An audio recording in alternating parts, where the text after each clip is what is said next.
Hey guys, welcome back to the channel. This is story about what if Naruto Phenex falls in love with Rias part 1. Before I start, please do support for more amazing content and comments for part 2. Do consider to subscribe my channel and share my video to your friends and check out the description as well. Let's start the video.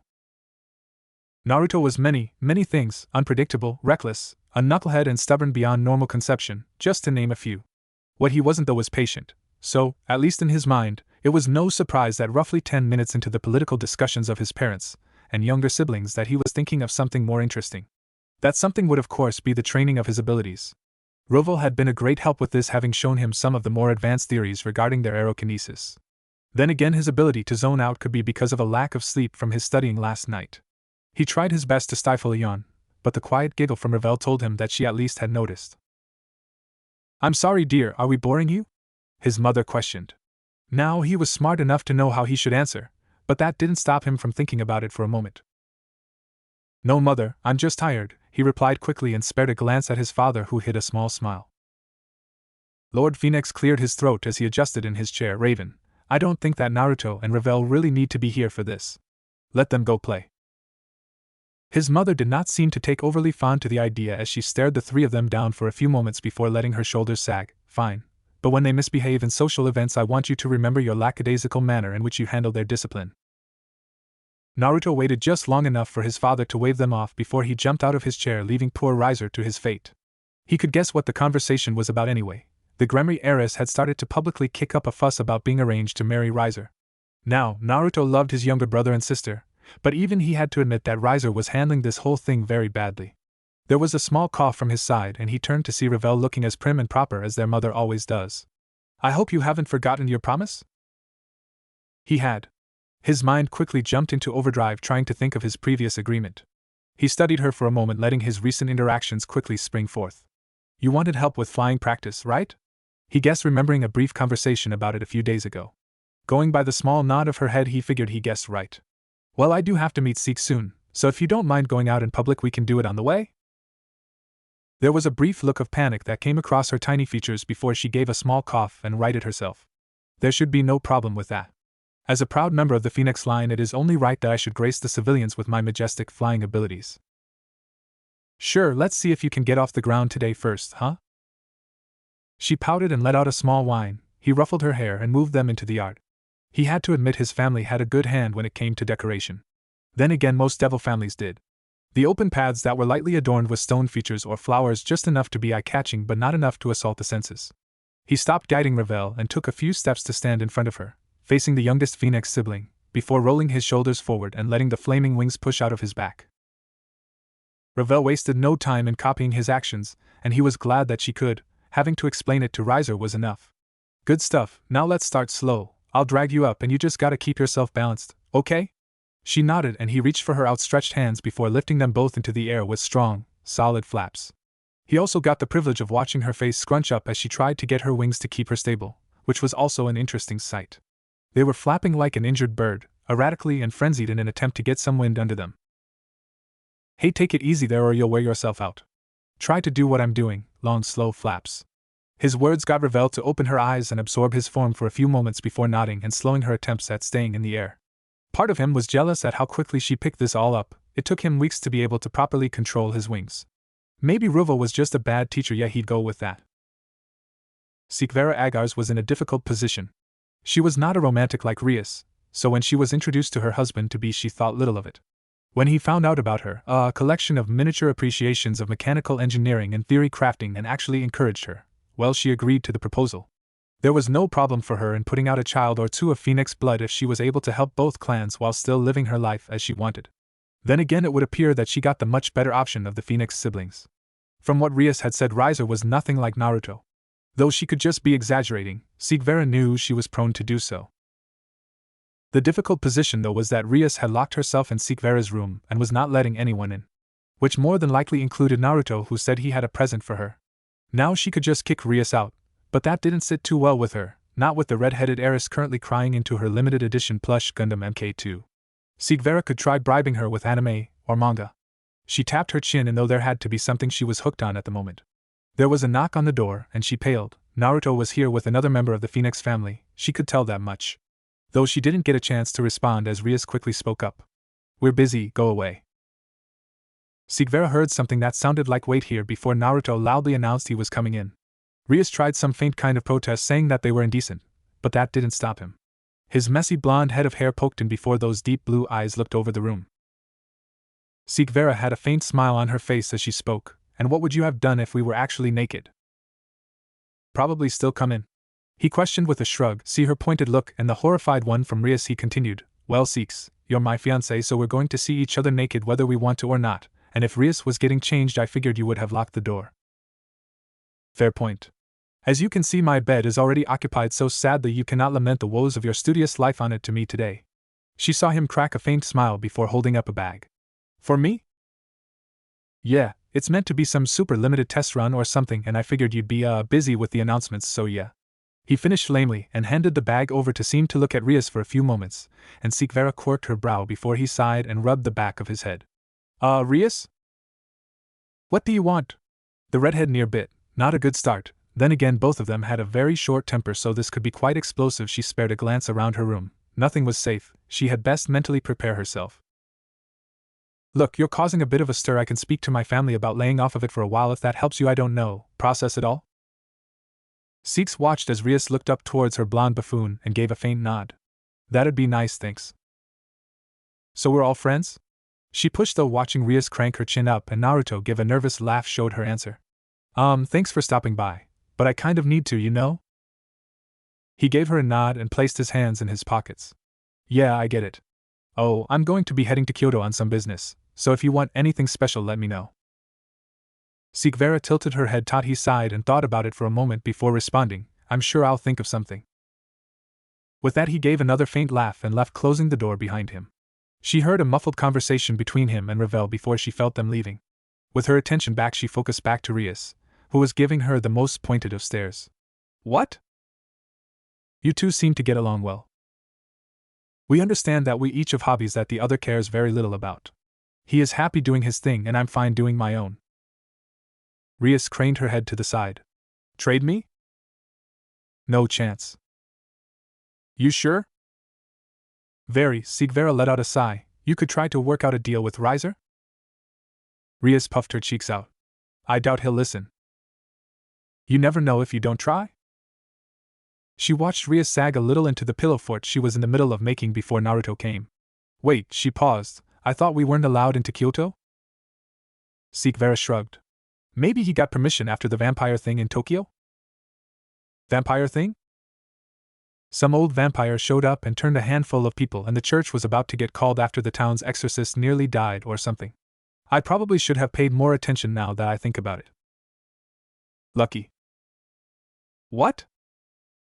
Rias poked her head out from the pillows and looked at her. I said he's lucky. I want to study in Japan. As do I. Then why did you go with him? Vera gave Rias a flat stare. Because I have to look after a bratty childhood friend throwing a temper tantrum. Plus, I'm not too sure I'm ready to go on some long holiday with him just yet. The day visits are enough for now. Rias huffed and moved some pillows to block the stare before retreating into her fort, causing Vera to sigh at her friend's antics. Naruto rubbed at the back of his neck as he stood before the torii gates. He had tried to tell the Tengu guards that he was expected. That didn't really stop them surrounding him with their black steel spears. It was a tense situation, and Naruto wasn't really the best with those types. They continued to surround him as they waited for the Minister of Domestic Affairs, and he started to play with a ball of fire between his hands. He threw it around his body and had it float in the air for a few moments. He noticed some yokai children watching from behind a tree and thought to give them a little show of magic. Thankfully, it was not too much longer before a cat-haired man came out with his hands between his sleeves. He looked at the situation and gave a small laugh. I would apologize for the display, but it does not seem to bother you. Naruto clapped his hands together, and the fire turned into tens of little swallows that quickly flew towards the children and exploded into a tiny shower of fireworks. He watched them giggle and run away before looking back to the man. It's fine. Our factions aren't on the best of terms, so I get it. Curious as to why I was called, though. No one really wants to explain that, mister? Zupan, and yes, it is a delicate matter, one which we aren't too proud to admit. I do just have to confirm that you are Naruto Phenex, correct? Naruto gave a small nod to the question and Zupan returned a small chuckle. I thought you might be a bit older. Yeah, I get that a bit. The Tengu are coming with us, I guess? Believe it or not, Lord Naruto, they are for your protection. Times have been tense. Naruto nodded. The Nekashu incident had severely strained relations with the yokai. I understand. I would like to offer my prayers if time allows? Zupan took a small step. It seems he wasn't expecting that. Naruto wasn't too sure. I heard you were honorable. I guess it is just different to experience it. The conversation lulled a bit as they started to move through the torii, and Naruto could feel the piercing glares of those around him. His race had a lot to answer for, that was sure, but he didn't have the political power to investigate what happened, and he didn't know if he ever would. He didn't have too much of an interest in it like Riser and Revel, nor was he drawn to raiding games like Ruvel. Honestly, he felt out of place among his siblings. More than the name anyway. He had asked to change that himself after he started having these strange dreams. Naruto had sounded better and felt more natural, he guessed. Their group paused as they came to what seemed to be some kind of prison. Guards were keeping a vigilant watch, and they were armed with more than just spears. He looked to Zupan. I'm not under arrest or anything, am I? Zupan took a moment before widening his eyes and waving his hands. No, my dear boy. I really should have explained. No, there is someone inside that we are having difficulty with, and they seem to respond to your energy. My energy? Well, the guards that directly interacted with you appear to have had a calming effect on the prisoner, but that effect is wearing off. We just want to confirm some things before we do anything further, if that is okay, of course? Naruto rubbed the back of his head. Sure, so long as I'm not going to end up in one of those cells myself. Haha, not yet, my boy. Naruto paused and eyed the man, who just gave him a wide smile before the group started to move again. They entered the building, and the first thing that Naruto noticed was the large number of horned individuals behind bars. He figured they must be Oni. From what he had read, they were not the most helpful in trying to have a peaceful life, but they were strong as all get out. He shook his head and refocused his attention as they came to the end of a corridor and saw a dimly lit cell. The occupant seemed to be missing, but with careful enough hearing there was a breath coming from inside the cell. She is playing this game again, Zupan muttered as he took a step forward and lightly tapped one of the bars. Come on out, you have a visitor. There was a faint tap of flesh hitting the stone floor. Naruto knelt down to get to eye level as he saw a pair of gold-slit eyes boring into him from the darkness. What's her name? He questioned as he put his hand between the bars, ignoring the pleas and screams of the guards as they rushed forward. He felt a tug on his arm as pale flesh appeared in front of him and ripped back, pulling it off in a fluid motion. The guards pulled him back and he gave a scream as they started to panic, and the Oni from earlier started to roar in laughter. Zupan looked ready to blow a gasket, and through it all Naruto heard the creature in the cage chomping on his arm. He waited a few moments, and as the guards got ready to enter the cell he started to laugh. Hey, are you okay, Lord Naruto? Naruto reined in his laughs and shook out his stump of an arm. I'm a phoenix, and like it was waiting for that statement, blue flames erupted from his stump and formed a brand new arm, shirt and all perfectly attached. He gave it a twirl before waving it at them. That was a bit odd, no harm. Oh, thank the gods. I did not want to have to deal with that backlash. As for her name, Hinkoa Tsubasa. Naruto nodded and knelt back down to eye level. So, Hinkoa, does my arm taste good? Sorry if you were expecting blood. There was a small shuffling of feet before a nod arm was dropped on the other side of the bar. Shortly after, the pale features of a 15-year-old girl came into view. He looked back at the guards when he saw her lack of clothing, and they motioned to the pile of it in the corner. Her long white hair nearly came down to the ground, and slowly she crouched across from Naruto, the two white ears atop her head twitching at the noise in the prison. You are what I was smelling, Nyahaha. Zupan says you were more relaxed when you could smell me. What's up with that? Hinkoa tilted her head from side to side and her nose twitched a few times as she took in his scent. He guessed, you're warm and full of life. Zupan made a weird sound and Naruto turned to face him. Is everything okay, and do you have what you need? The cattered male gave a quick nod. Yes. We might have to do some tests, but it is possible that she could have a strong connection to energies. In her case, they might play with her emotions. It is one of the early warning signs of senjutsu.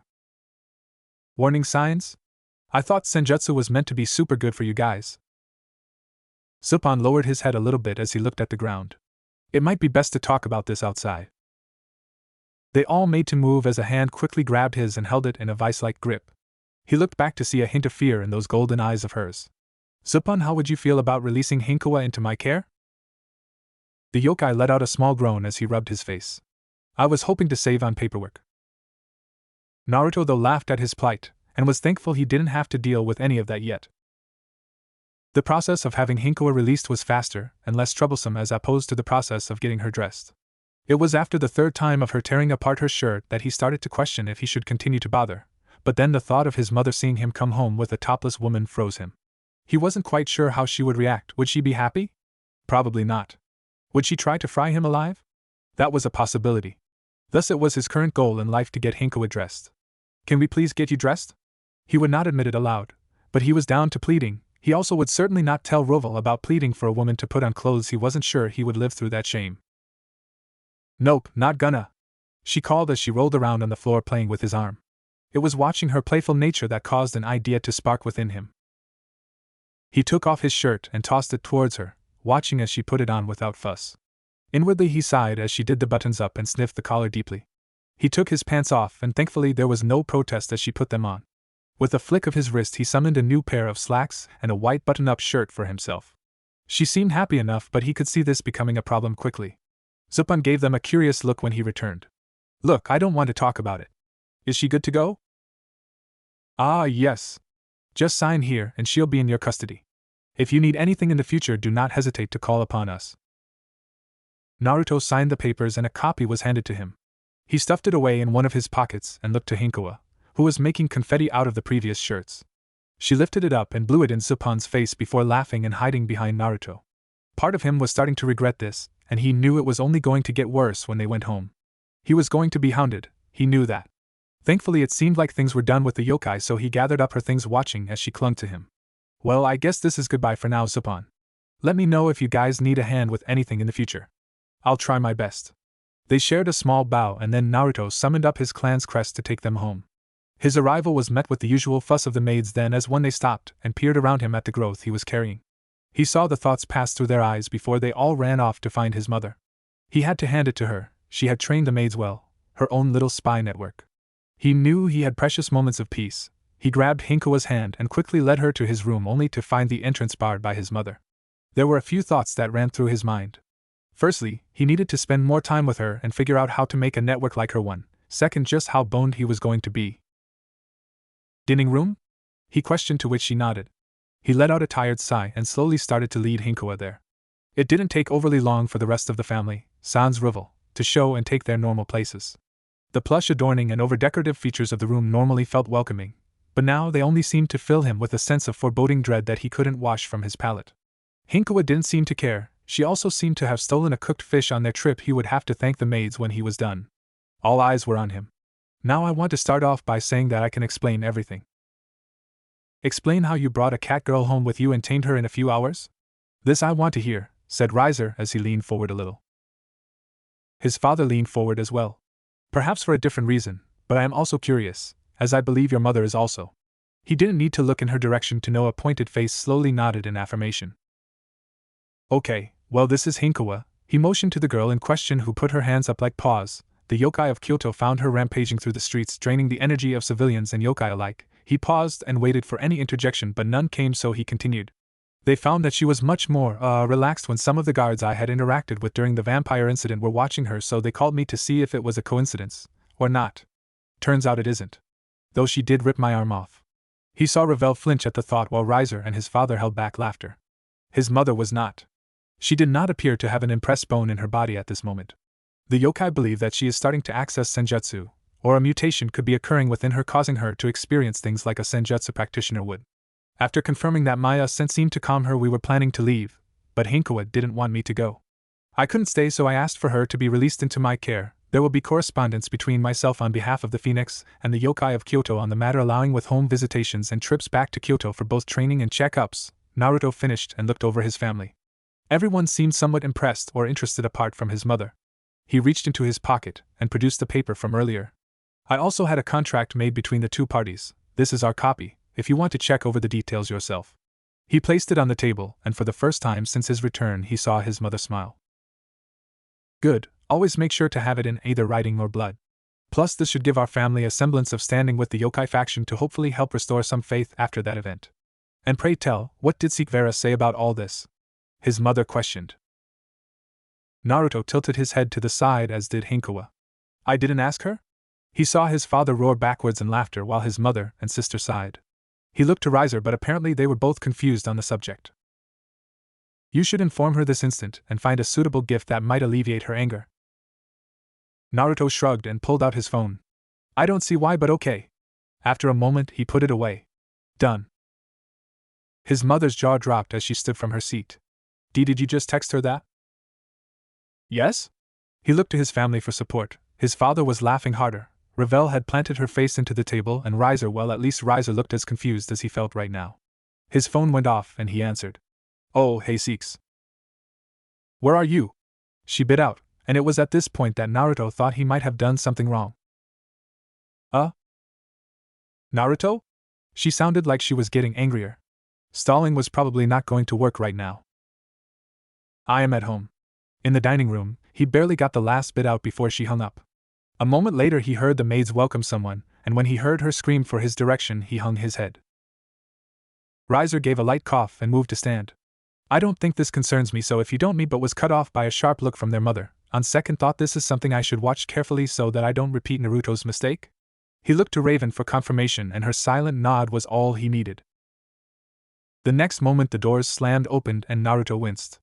Vera gave a brief apology to his parents before she stormed into his face. Now Naruto was not a small man. Approaching 18, he was quite tall for his age and he worked out a fair bit, but under the fiery gaze of Vera he felt very, very small. Explain. Now. So he did, everything he had just told his family, and then some. That didn't appear to be enough though, as she was still glaring daggers at him. I didn't think it would bother you? No, of course I would be fine with you adopting some stray cat girl to take home. Why wouldn't I be perfectly okay with some hypersexualized stereotype living with you? This feels like a trick question.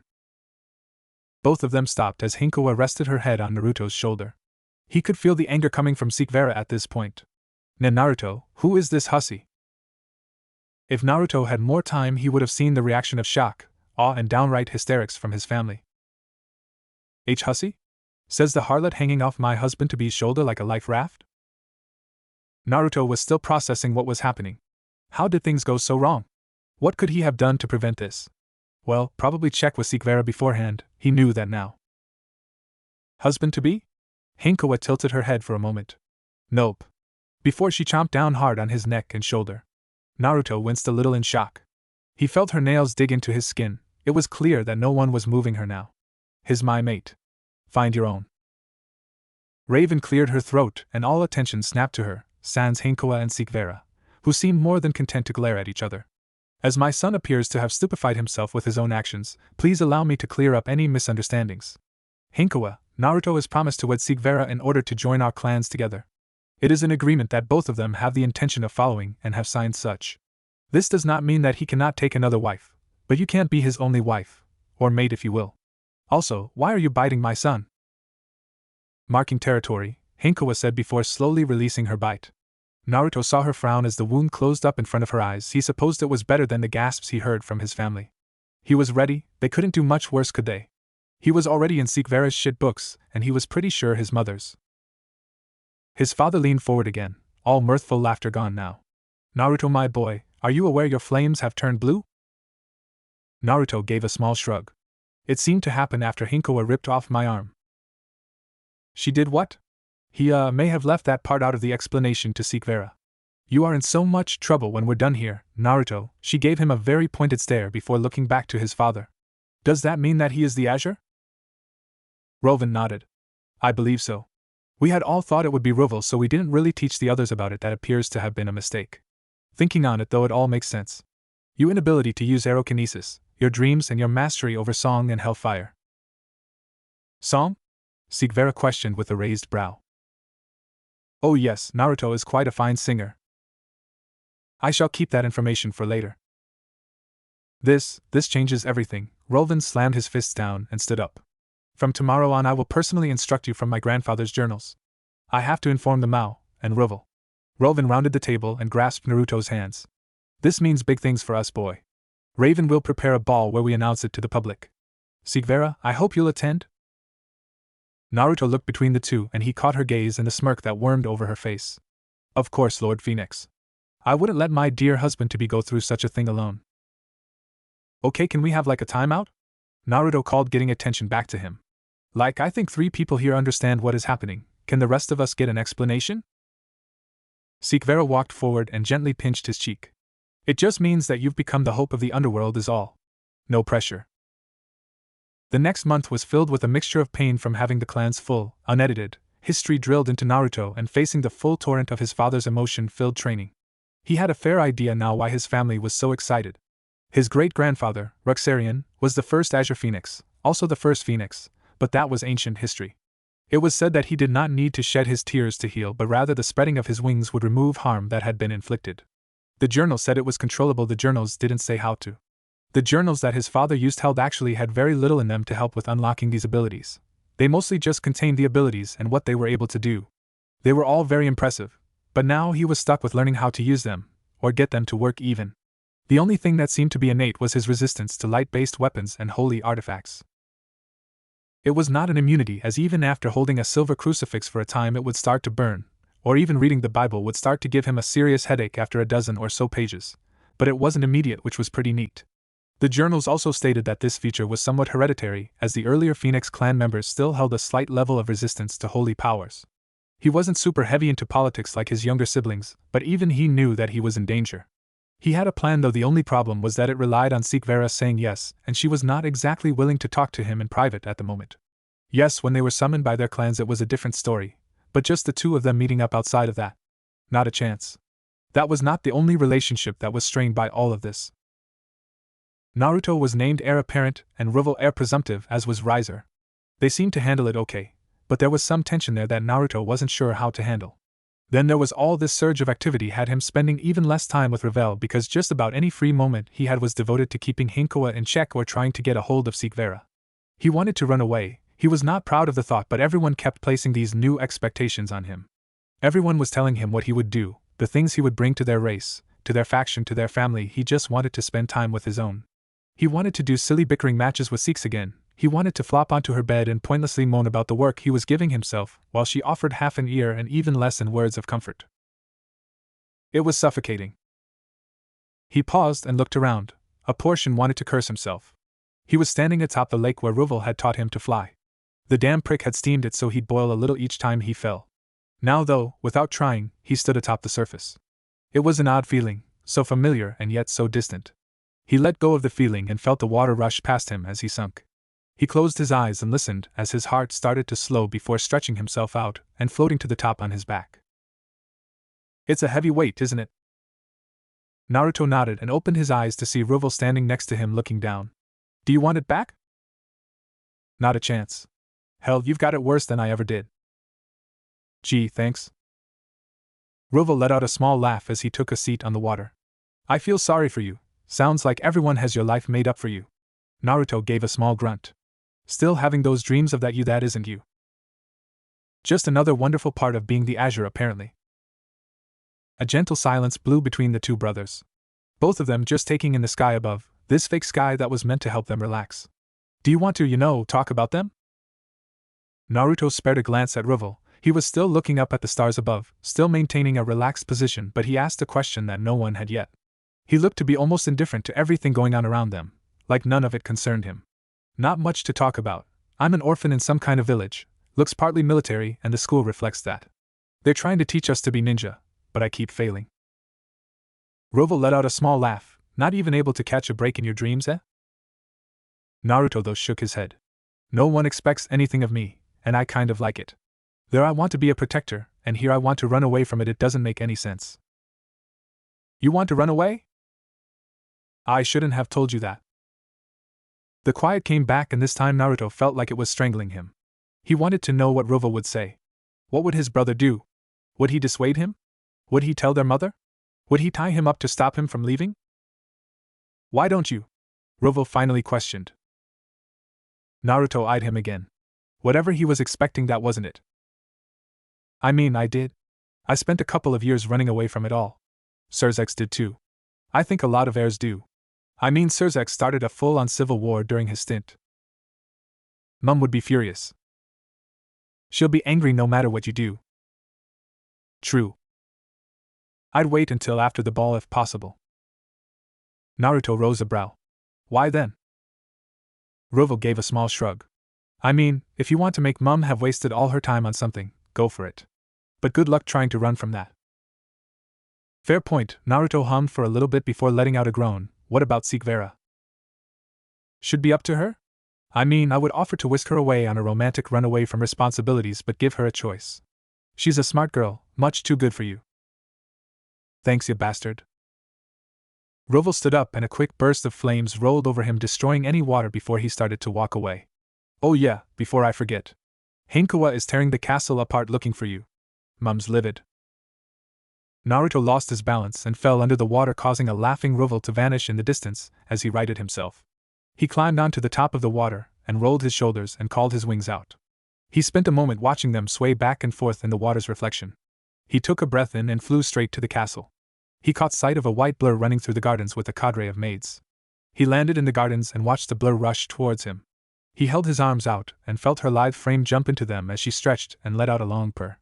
Where'd you go, Nyahaha? I just needed to cool off for a bit. Did you behave?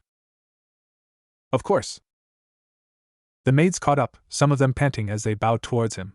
Thank you, milord. Miss Hinkoa was rather distraught when she couldn't find you. I looked everywhere. She did indeed, one of them deadpanned. He gave a small nod before lightly bowing his head. I'm sorry, and thank you for looking after her for me. It's our pleasure, milord, they chorused. Naruto saw a few of them blushing. He was well aware that the serving staff knew of what he was. Some had become much more friendly with him over the past month. He was pretty grateful to Hinkoa in that regard. She at least kept them out of his room while he was asleep. He turned his attention back to the bundle of energy in his arms. So, ready for some training? Her smile stretching and becoming more feral was the only answer he needed. Vera was resting her head on her desk, watching her phone slowly vibrate its way towards the edge. It was Naruto calling again. She was still unsure if she would answer or not. She figured if it started to fall she would, if it didn't she wouldn't. She watched it teeter on the edge before it stopped ringing and she let out the breath she'd been holding. Was she still mad? Yes, most definitely, but she was not blind. Because of the contract between their families, she was well in the know of what was happening, well, at least what her father deemed she needed to hear, and Naruto was under a lot of pressure. He'd been named heir apparent, along with the news of him being the Azure slowly starting to spread along the gossip mill. Her father had already informed her that she'd need to take a more definitive position beside him. She knew that, even if only a minor boon for a devil to be resistant to light-based weapons and energies would have every creature in the underworld with a slit between their legs lining up to try and bed him. It also helped that he was good-looking, kind, stupid as hell, but kind. He was moronic, downright dense, but she wanted him to just flop onto her bed and scream about the injustice of books again, and she didn't want to see his face anymore. It didn't help that every time she worked up the courage to see him she thought of that cat. Not to mention the rumors she was hearing. Apparently the thing was damn near feral when Naruto wasn't around. Lashing out at everyone and everything until it found him again, and strong enough to get Lady Phenex to step in a few times. But when she was touching Naruto, her Naruto, the damned cat was as tame as could be. Not to mention that Rias was still bemoaning her engagement to Riser. It had been a month, and she was still whining about it. Sometimes Vera couldn't believe how childish that girl was, though maybe that's why she was so damned cute. It had been so bad that she hadn't built any models in nearly a week. She was just feeling so listless. Her phone started to ring again, and she huffed but reached for it. It wasn't Naruto, it was... Hello, Lady Seraphal? Hello, Vera. All young devils and their peerages are to report to Lilith Town Hall for an emergency gathering. This message will repeat. Vera hung up and dusted herself off before giving a small groan. Everyone she was trying to avoid would be there. She poked her head out of the room and told one of the maids to inform her father. She watched the young girl run, properly of course, down the hall before withdrawing, letting out a yawn and getting dressed.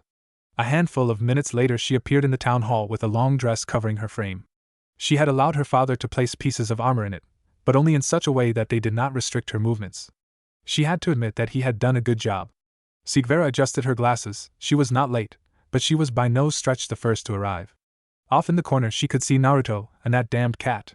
She had half a mind to march up to him and wipe that stupid smile he had. He wasn't smiling. She paused. He was always smiling. Even if it was nervous or an awkward situation, she had never seen him not smile. Now that she took the time, yes, he was properly dressed, as her future husband should be, but he looked terrible. Apparently he and Riser had been briefed on the situation. They were talking about formations for chasing someone. Vera was about to head towards them when Sona and Rias grabbed her arms and dragged her away to another corner. They started to question why everyone was called and introduced their queens to her, but she couldn't take her eyes from him. Was he tired? Was he eating enough? She didn't know the answer to either of those. She felt like she should, and looking at him made her worry. She knew that Lady Phenex would be doing her best, as she always did of course, to tend to her children, so this was an oddity. She had been practicing magic, some perhaps unorthodox method of magic with her father. So with a little bit of focus she started to drown out the other noise in the room, trying to reach the Phenex brothers to listen in on their conversation. It took a little bit, and she felt a minor resistance but not enough to stop her. No answer again? Riser questioned, his hands in his pockets and a lazy expression on his face. Naruto gave a small shake of his head. I'm not sure what to tell you. It's fine, she's probably still just mad at me. Naruto sagged a little and sat on the floor resting his head on his knees. She was finding it very difficult to be mad at him right now, she was worried. Riser gave a small shrug. You'll patch things up, just get her something nice again and say you're sorry? Between the training with father, Rival and the lessons with mother, I'm surprised I have enough time to sleep. You saw how they were after I snuck out. They've upped the security around my room. There is always someone watching now. I don't envy you. But you are their golden egg at the moment, what? Naruto looked around the room. We have eavesdroppers, one moment. She watched him trace some symbol in the air and quickly cut her connection. She watched a number of people around the room flinch and rub at their ears, more than a little thankful she cut it early enough to stop whatever the hell he did. It seemed like her time listening in was over though, as Riser's peerage circled around the brothers with Hinkoa keeping a close watch of the room, and of her. Vera gave a smile only to have the cat hiss back. Yep, she hated that damn thing. Seeks? Hello, Seeks? Vera snapped her attention back to Rias, who was waving a hand in her face. You there? Yes, sorry, I was a little distracted. Rias and Sona shared a glance before shrugging. Anyway, how is your peerage coming along? She gave a small wince. Next question? Sona adjusted her glasses before speaking. I am curious as to how your relationship with Naruto Phenex is going.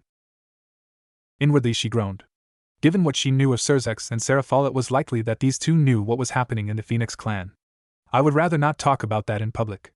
It seems that there are people listening in on other conversations in here. Seeks motioned to some of the other devils that were rubbing their ears and a few having burned hair as well. A shame. Rias has been rather inadequate in providing information on the Phenex clan. I figured because you had a better relationship with your husband-to-be that you might be able to tell us what is happening. They have been unusually withdrawn this past month. Something that my sister has made vocal notes about. I was hoping to be able to get one up on her. Damn it, why was everyone being so pitiful today? She tapped her chin a few times in pretend thought. She could give them something, just a tiny little thing to satisfy them. Lord and Lady Phenex invited me to a ball. I think they are still settling on a date, but it could be in preparation for that. None of it was a lie, but it was far from all she knew. Still, that seemed to be enough as she watched the glitter that appeared in both of their eyes. Yes, every girl liked to dress up and feel like a princess from time to time. She would even admit to being rather excited about it, at least before tonight. She had wanted to take Naruto's breath away, to steal his gaze from that harlot of a cat and focus on her for an entire night. Now, though, she didn't know. She didn't know if she would be able to enjoy herself if he continued to look like that. She didn't know if she wanted these things to go ahead, and she didn't know why they were all standing around here waiting. Before she got the chance to perhaps voice some of her frustrations to her friends, there was a cough from the front of the room as Serafal appeared. In a moment, each of you should receive a packet of information regarding your assignment tonight. This assignment is both a test and a matter of security, so we would like for each of you to do your absolute best in resolving the issue at hand. The packets appeared and Vera quickly opened it up and started reading through. Yes. Naruto Phenex, is it? Do you have a question? Seeks looked over to him. He looked much more composed, an almost serious air around him. Do we have permission to investigate the site of battle? What site of battle? Vera quickly flicked through the packet further. There was a brief mention of it, but nowhere near the start. Something wasn't adding up. The brothers knew a lot more than they were letting on. You have all been given permission to investigate locations mentioned in the packet at your own discretion. Any further locations will need to be cleared by a higher authority, or the Amy clan. Vera was still reading while trying to pay attention to what was happening. It seemed like a yokai had killed their master. Oh, this was not good. Not good at all.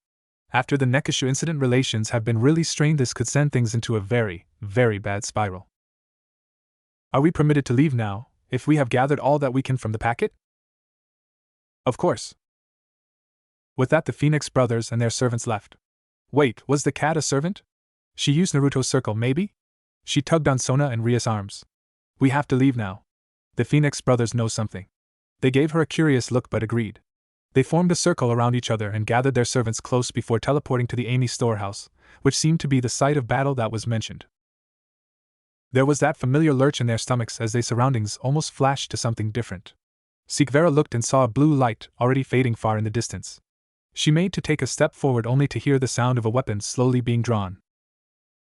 "I'd advise against that, Carla. If Vera doesn't put you in the ground, Naruto just might," came the voice of Riser just off to the side, followed by the sound of a blade being sheathed once again. The peerage of Riser walked out into the open with him standing slightly behind them. "Are you here to impede us, Riser?" Vera spoke evenly and clearly. Both of them were aware that Shud would one day be a higher member in the Phenex clan than him, but the others, they might have guesses, but they didn't need for her to spoil any surprise that may come. "No, not you three. Anyone else maybe. But you girls were the quickest. Honestly, just relax for a bit. Naruto and Hinkoa have it covered, doubt you could catch them anyhow." Zeke saw that the girls behind her didn't seem too impressed with his words. She wasn't either, honestly. "I can find Naruto." Riser let out a small scoff. "You can't even find the time to answer his calls." She stepped forward and grabbed the front of his shirt roughly. Brief attention paid to the girls readying to fight behind her, and his peerage ready to defend. She leaned in close enough to whisper, "Is there something you want to say?" She saw him go to roughly grab her hands but stop at the last moment. "There are a lot of things I want to say.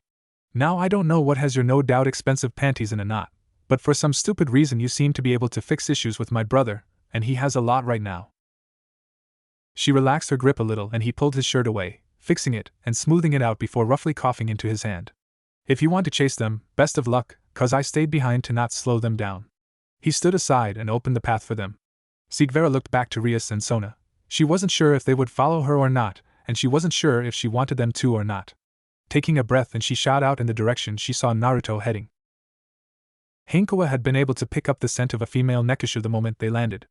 With a quick nod to Naruto, she took off at her fastest along the ground. She could feel him watching from above as she jumped over tree roots and dived through bushes. She felt the clothes she was wearing catching on something, but she kept pushing forward. He wouldn't be too happy that they got destroyed again, so she needed to make sure she caught this person, because when he was happy she got to sleep in her clothes pile and play in his room. He had lots of cool things in there, lots of books too, but she wasn't allowed to play with those. Then there was that Seek, whatever her name was. She was making her mate sad. Hinkoa didn't like how he felt when he was sad. He should be happy, he has her after all. Maybe she'd give him cuddles tonight, she always felt better after pats and scratches, oh, and fish. Maybe she'd get him fish. Wait, what was she doing? Oh, Nekishu. Oh, she's slow. He would be happy that we're catching up. He should be happy. Hinkoa will catch her for him. Kuroka let out a shaky breath as she steadied herself against a nearby tree. That prick from Amy got what he deserved, but she knew there would be backlash. She dropped Chiron off somewhere safe and ran as hard as her senjutsu-powered legs would take her. But now she was running short of breath. She stretched her senses out and felt something coming. She wasn't sure what it was, but it was a raging storm of emotions. It was fast. It was gaining on her. She started to run again and felt her muscles burn. She couldn't keep it up for long, but if she could pass into no man's land she might get a reprieve. No, it wasn't possible. Whatever was on her tail had picked up its pace. Kuroka broke into a clearing and tried to set up a trap, but it was too late. She could feel it. She looked up and saw a pair of glowing golden eyes piercing through the shadows of the trees. A Nikomata? But as he crept forward on all fours, a teen, maybe her age, in lingerie and nothing else, she felt something was wrong. There were no tails. Every fiber in her body screamed for her to run, and she took a step back. The creature took one forward. It was watching her, it was waiting. She turned, sprinting. Maybe she could break away. There was a strong thud before nothing. She couldn't hear another impact. Then she felt it. The creature was on her back. She made to rip it off, only for lightning to surge through her body. Her strength? It was sucking her senjutsu away. She felt herself growing weaker and weaker as a blue glow appeared overhead. It faded like the pain surging through her. Only the pain kicked back up as this creature's claws sunk into her flesh, and she felt it bite down on the back of her neck. She was done for. They caught her so quickly. They'd kill her. They'd kill Chiron. No, Chiron was safe. She had to be safe. Kuroka Tuju. It was a male voice, not coming from her neck. The one that landed must be the one speaking. You've put me in a very difficult position. Sorry? Do I know you? Ah, hey. The bit on her neck tightened and she winced. You don't. But I am trying to repair the relationship between yokai and devils after the Nekishu incident. This doesn't help. She knew it didn't, but she couldn't just do nothing. I just kill me. There was a pause. Why were they making her wait? Was it torment her? If so, that was cruel. She braced and continued to brace, but it never came. She felt the piercing clamps on her slowly release along with the teeth in her neck. She tastes yucky. Normally Kuroka would refute that, but right now she was just confused. She slowly sat up and looked at the slender girl who was stretching out. Naya, haha, you lost. I'm the better cat. She had a very proud look on her face. It was the blonde that was still watching her that was currently giving her the chills though. He looked gaunt, young but gaunt. His eyes thinking, she'd seen the look before and it wasn't always good. Hinkoa, what did she feel? He spoke, while calm there was a tension in his voice. He guessed the cat-like thing was Hinkoa as she perked up at her name. Fear, lots of fear, but she wanted to protect something too. Could this thing read her mind? Yep. Now she is confused and aroused. She was not. Okay, maybe a little, tiny, minuscule amount. I think that's enough, Hinkoa. The cat tilted its head to the side and gave a wide smile. Okay. One thing Kuroka was taking away from this situation was that whatever that thing was, it wasn't natural. She can feel it, but at the same time she feels like she can't. She had sensed a lot of things through senjutsu, and that creature was almost like it was senjutsu. Energy given form. She swapped her gaze back to the male. Whatever he was, despite how he looked, he felt full of life, full of warmth. In another situation she might find herself melting from the proximity, but she was too tense. Ready to try and fight if need be. He looked to Hinkoa and she nodded. Lots, maybe 10 or 15. He let out a groan and then Kuroka felt it. Fallen angels were approaching them. The man beside her was like a light in the dark. How hadn't she noticed him before? She watched Hinkoa move closer towards him, and it explained everything. She blocked his presence entirely. I'll be quick. If you can use senjutsu like your file says, you might be able to sense them already. My name is Naruto Phenex. I mean you no harm despite the current situation. You're free to go even, but we could use your help. I won't fault you for running, and I would even strongly encourage it if other devils appear. But like I said, I want to rebuild relations with the yokai, and this situation feels wrong.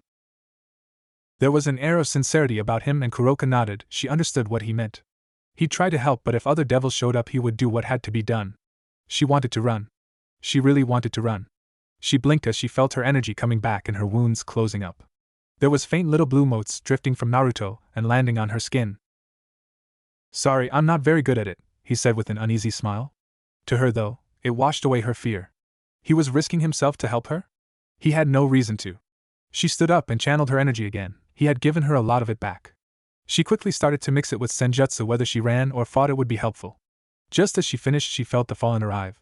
They were really outnumbered. She could take 2, maybe 3, but with this many she didn't know if she'd even get that. One step forward, she guessed it was their leader? They had black hair that was slicked back and a pair of sharp glasses resting on their nose. That sense of dress, the pompous face, hair, and that attitude. Well, ladies and gentlemen, I think we found ourselves a phoenix on a midnight stroll with some catgirls. Look, one is next to naked and the other is covered in dirt. I know you devils are meant to indulge in sin, but please, do try to keep some semblance of cleanliness about you. She watched as Naruto took a step forward, drawing attention to himself. Oh look, another fallen angel that thinks he is special because daddy kicked him out of their little club. Now I know you guys aren't the smartest bunch, that's why you fell, right? But you are aware that you're in devil territory, which breaks the terms of the ceasefire. Really, did he have to goad them? Couldn't he have been nicer about it? There was a chance that they could have gotten out of this without fighting, right? When she saw the spears of light charge up all around them, she knew that chance was over. She really wished she had ran while she had the chance. Wow, a devil with a sharp tongue, how unique. It's fine though, I mean once you're gone we were never here. I don't see a problem here. There was a pause as the leader looked around. Do it. And the spears flew towards them. She braced herself, closed her eyes and tried to put up a defense, but they were fast. She was dead, they were dead. This sucked. She wouldn't see Chiron again. But it never came, there was no burning. It was warm, yes, but there was no pain. She creaked an eye open to see a dome of blue flames around them. She looked to the blonde, his hand pointed at the ground where a faint trail lay. Hinkoa, you have my permission to kill them if you must, all but him. Naruto pointed his hand up at the glasses wearing fallen before giving them both a thumbs up. Kuroka watched her get low to the ground as her smile became feral.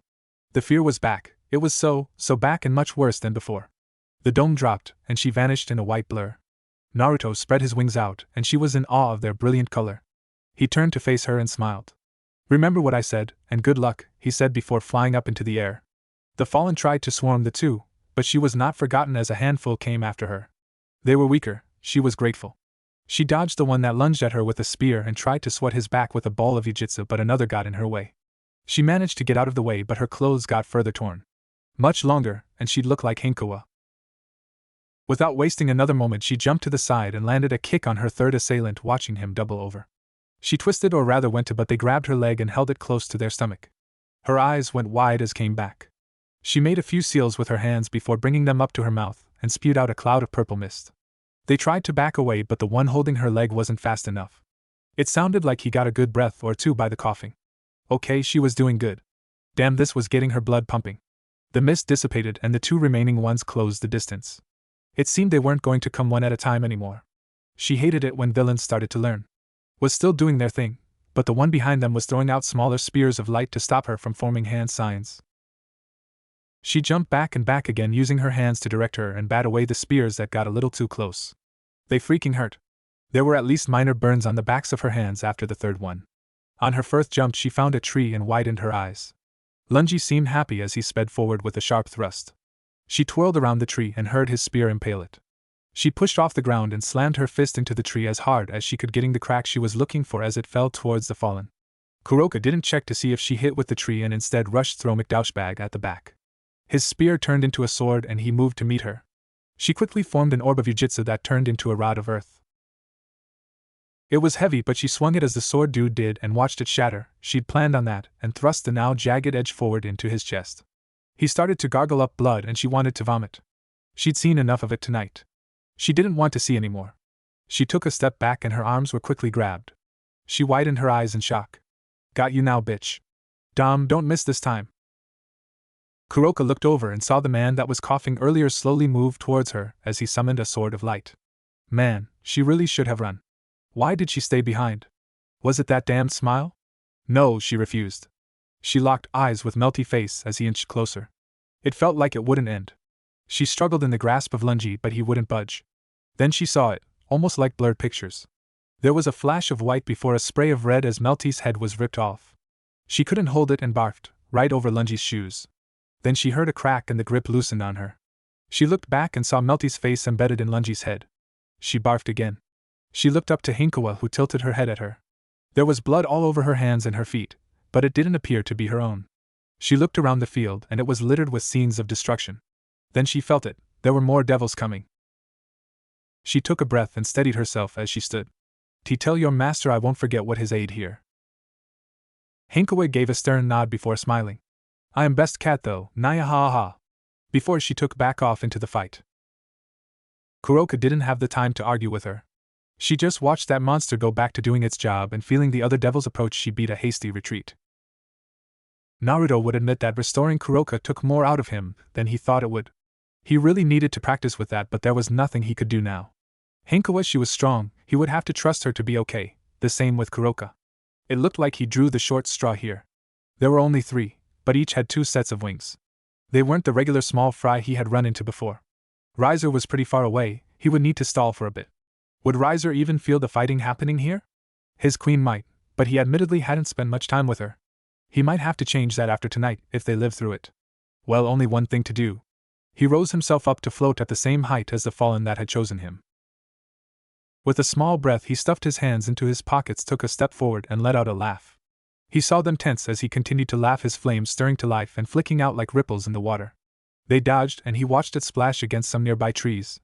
He'd really been hoping to maybe catch one of them, but it'd have been an odd enough display in his energy for anyone to want to investigate if they were looking. You plan on laughing us to death, little Phenex? Naruto withdrew his hands from his pockets and looked them over. You would honestly be surprised at how often that works. Maybe I should have waited until you tried to rush me. You guys are faster than the others. He bounced lightly on his feet before doing a quick spin in the air. He tried to aim, well, more like avoid certain areas as he sprayed out tiny orbs of blue fire that shot through the air like bullets. He wasn't sure if he hit anyone, but he had avoided Kuroka and Hinkoa. Nope, judging by the burnt body Hinkoa is holding up, he hit one. He didn't give those around him a moment to think as he shot forward at Glasses with a blue flame coating his fist. Glasses summoned a sword of light and moved to stab the hand. Naruto saw his eyes go wide as the blade bounced before his fist connected and cleaved out a portion of his stomach. The other two quickly moved to pounce, forcing him away before he could get a second hit. Shit, he needed glasses alive. No, just one of them. So long as he kept one of them alive, it was fine. Each of them took a slice at him, and he narrowly dodged between the two blades before throwing a kick out at one. They blocked it with their arm, and he saw them flinch from the impact. The other wasn't giving him much room though, and quickly made to stab again. Naruto reached around and grabbed the wrist before flipping over him and kicking him towards his friend. He reached behind him and summoned a ball of fire. He quickly made it smaller to try and keep one around, and threw it at the pair, watching it explode and send them off into the trees. Now he had the choice. He could go for glasses, or he could go for the two to confirm what happened. He knew what he needed to do and quickly gave chase. He covered his fists in fire before he dropped to the ground, dodging two spears of light that were thrown his way. He jumped forward and met a sword of light mid-swing with his fist, while another tried to pin him from behind. He pulled his energy to his back and let it explode like a more violent way of drawing out his wings. It launched him forward against the fallen in front, pushing his bunch deeper into the sword, while the one behind was caught in a surge of blue flames. He punched, blocked, kicked, let out a flame burst and countered. It repeated again and again. He was starting to get tired, they had to be, but he needed to be faster, he needed to be stronger. He wasn't allowed to lose, not anymore.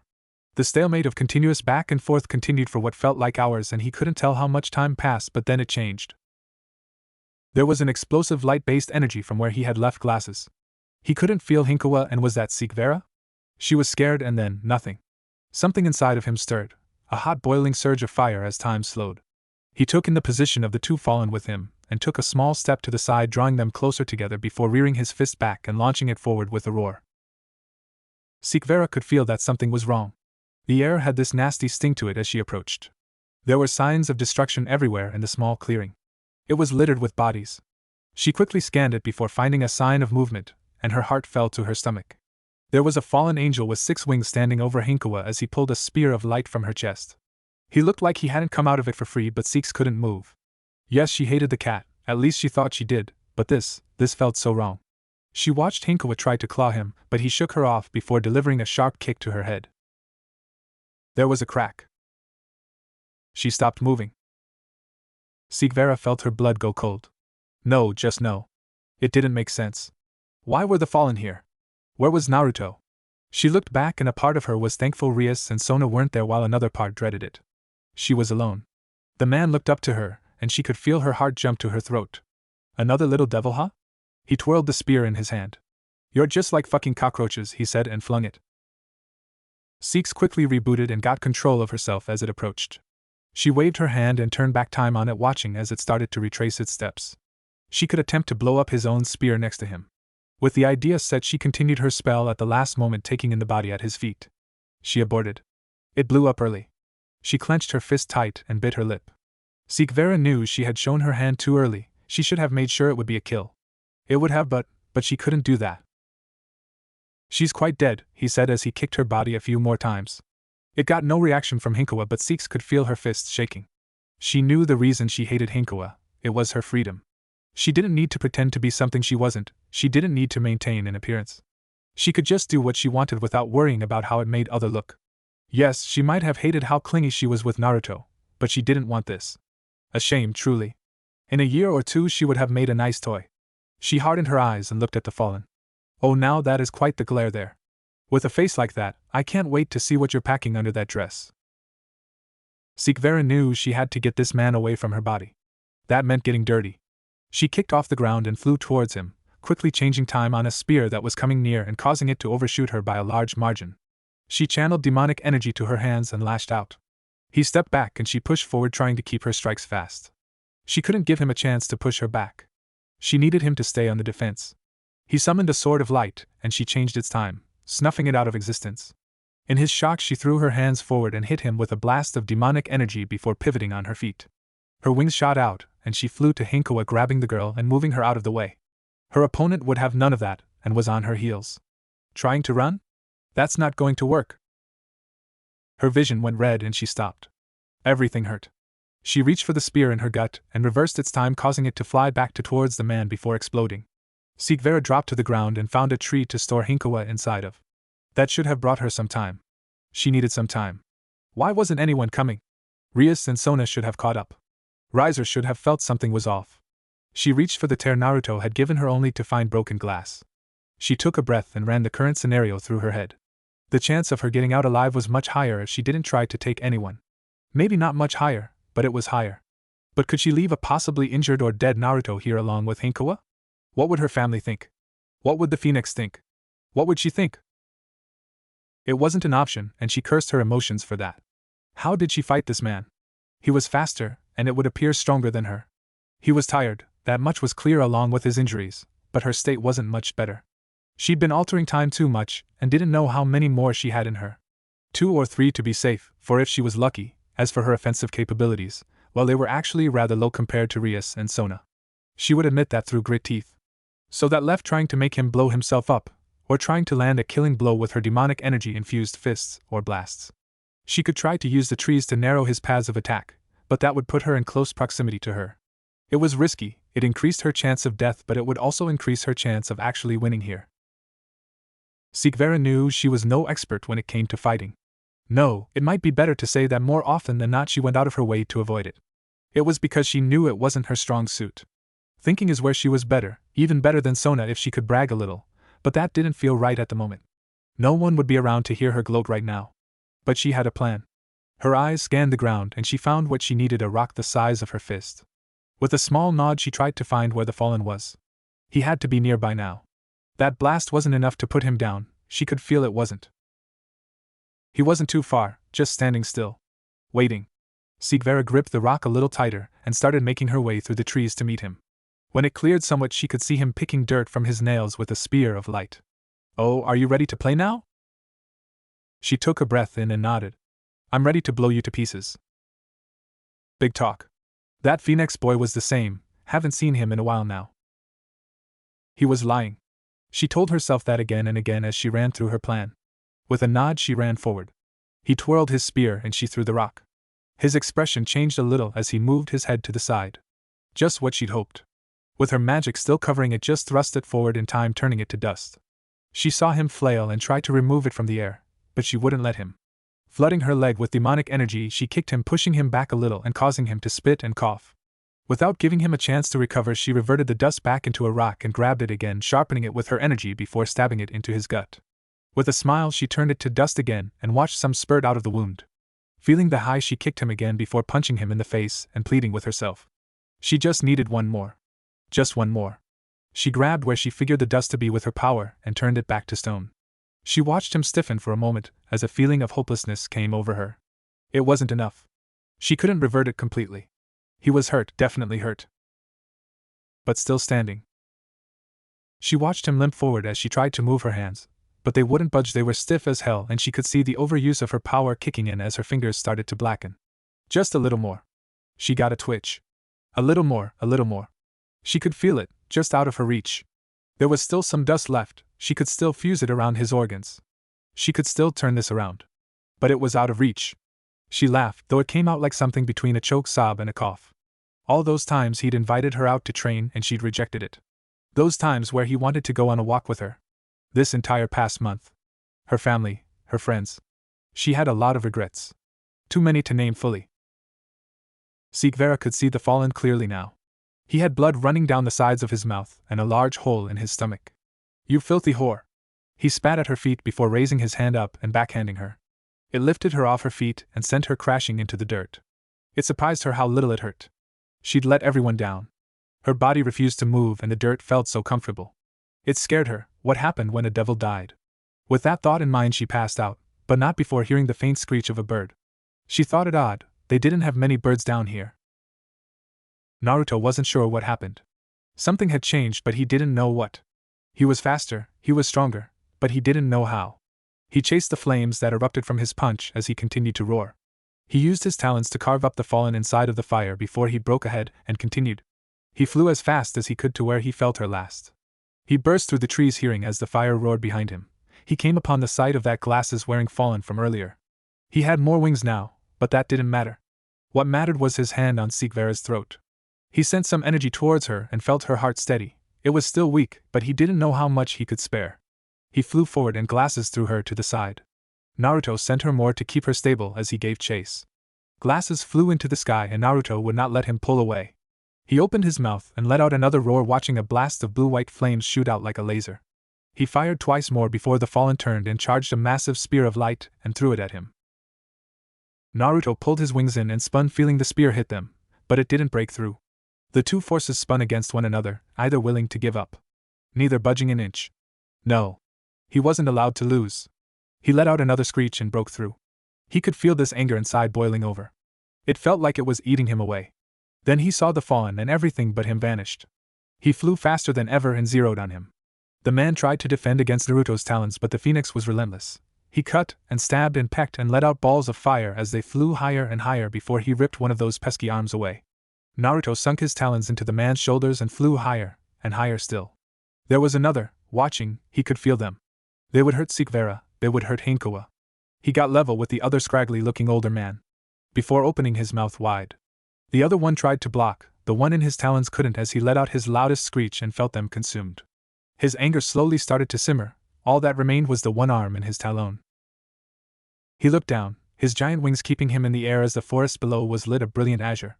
With slow flaps he started to descend, taking notice of Rias growing closer. A lot of people were getting closer. His family was here. He let out another screech and the fires stopped. Naruto looked, trying to find them. It took a moment, but he heard a cough and quickly chased after it. Six had her weight rested against a tree as she was trying to grab something. He dropped behind her and watched her stiffen. He didn't want her to be afraid. She slowly turned and widened her eyes at him.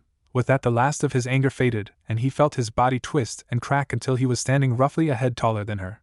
He felt like shit. He could probably sleep for a week after this. I'm glad you're okay, Six.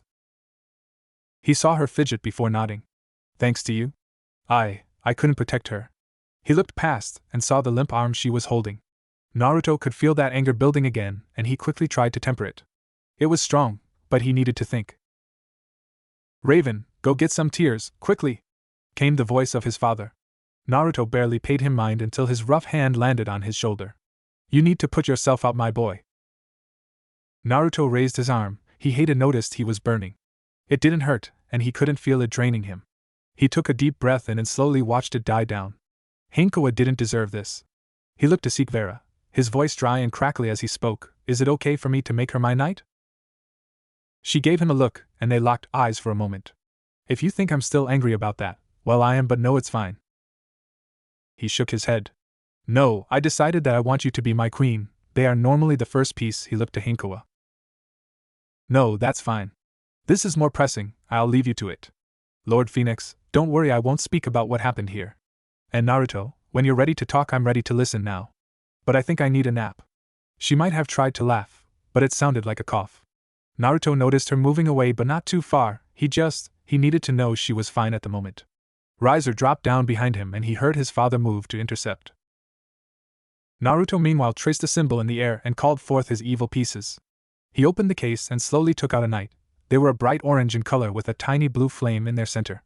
He hadn't noticed the flame until recently. He hadn't looked at his pieces in years, not until Hinkoa. He didn't think he'd ever have one, or a need for one even. He took a breath to steady himself as he closed the case and sent it back to where it came from. Naruto channeled some of his energy into the knight, watching it glow faintly before he pulled Hinkoa out of the tree and rested her on her back. Her wounds were bad, worse than Vera's. He righted her neck and healed the patches that were missing before resting his knight on her chest. He took another deep breath in. He had to find the words. I, Naruto Phenex, beseech you, Hinkoa Tsubasa, cast off the shackles of death and run free once more as my knight. Together we can strive for a better tomorrow. He waited. Time seemed to creep by agonizingly slow. Then, as he was about to try a different piece, he watched the knight slowly lift up before floating down into her chest. A moment later her chest rose as she took her first breath.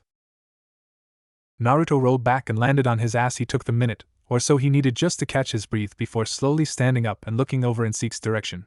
He could see her later. He needed to see. His thoughts were cut off as his father placed a hand on his shoulder. Go see her. You'll be distracted otherwise. His voice was soft, almost comforting. We'll take Hinkoa home and put her in a place to rest.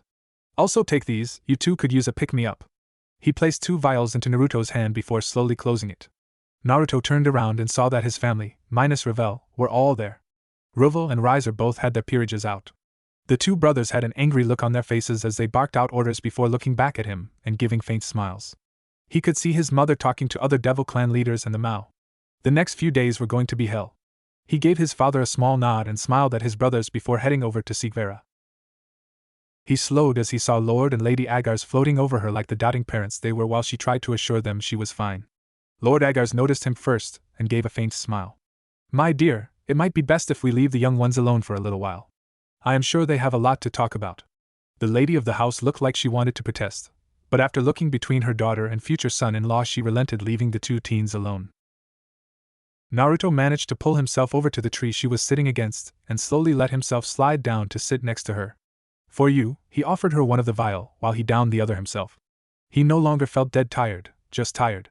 He watched her wince and slowly rub hers into her stomach. So? That was a hell of a first date. She turned and looked at him with those pink eyes of hers. Excuse me? Well, it's just that it was the first outing we've really had that wasn't organized by our clans. She was quiet and Naruto could see her thinking. I refuse. You refuse? Yes. I refuse to accept that you believe this to be our first date. You will have to do much better before I allow you to consider it a date. Yes, ma'am. He gave her a false salute before they both started to laugh and instantly regretted it as they grabbed their ribs or stomach. I can try to get that for you if you want. She winced but slowly pulled her hands away from her stomach. He noticed that there was a nasty burn mark still sitting there. If it hadn't been healed by the tears, it must have been pretty severe. That she was still fighting with such a wound was impressive. He smiled a little as he channeled his energy into her stomach, watching as the skin slowly started to return back to normal. If he was honest, it was the first time he had really paid attention to her body. Yes, he knew she was attractive. He could have been blind and known with how often people told him. But her skin was flawless, not a single blemish on it, and the curves she held drew your eyes to explore every inch of her. He felt her hands rest on his and he looked up. She was staring at his face. Your eyes, did you know they glow when you use your power? No, I didn't. Tonight is the most I've used it, if I am to tell the truth. I'm pretty horrible at it. She drew one of her hands away and traced where her wound had been. I'd say that you are at least adequate. A comfortable silence rolled over the two. She gripped his hands a little tighter. How did the ritual go? She took to the piece. Father said that they would take care of any extra healing. Everything else is on her now. I let you guys down. You shouldn't have had to fight, and Hinkoa shouldn't have had to die. I need to be better. He could feel her fingers exploring his hands as she dragged him down and rested his head in her lap. I do also. He looked up at her, and she looked down.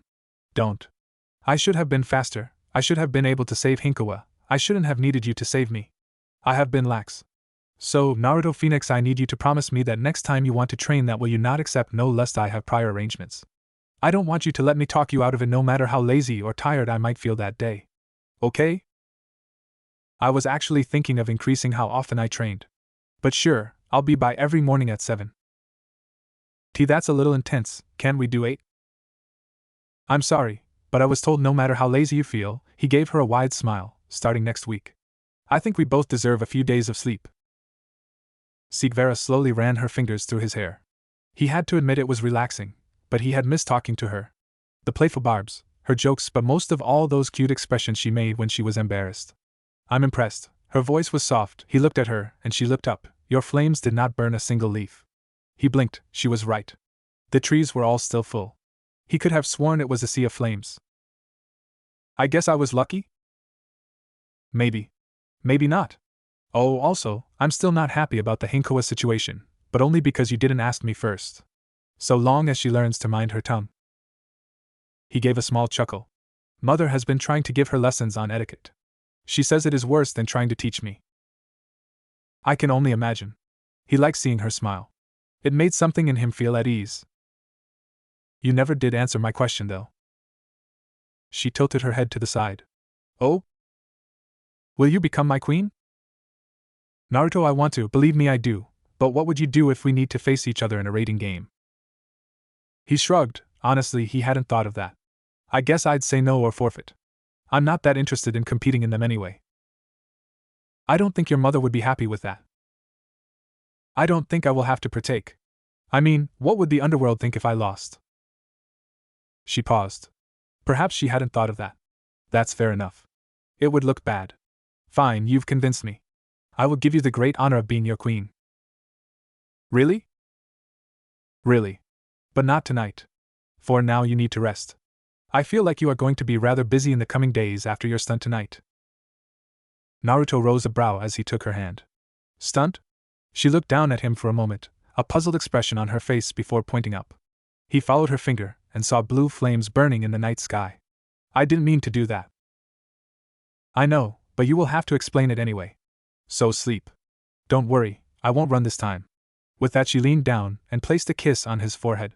His eyes grew heavier and heavier until he couldn't open them anymore, getting the best night's sleep he has had in the past month. Aazelle ripped the clothes from his body and tossed them to the ground, watching as the blue flames continued to burn. Did he make a mistake in allowing that group to leave? Yes.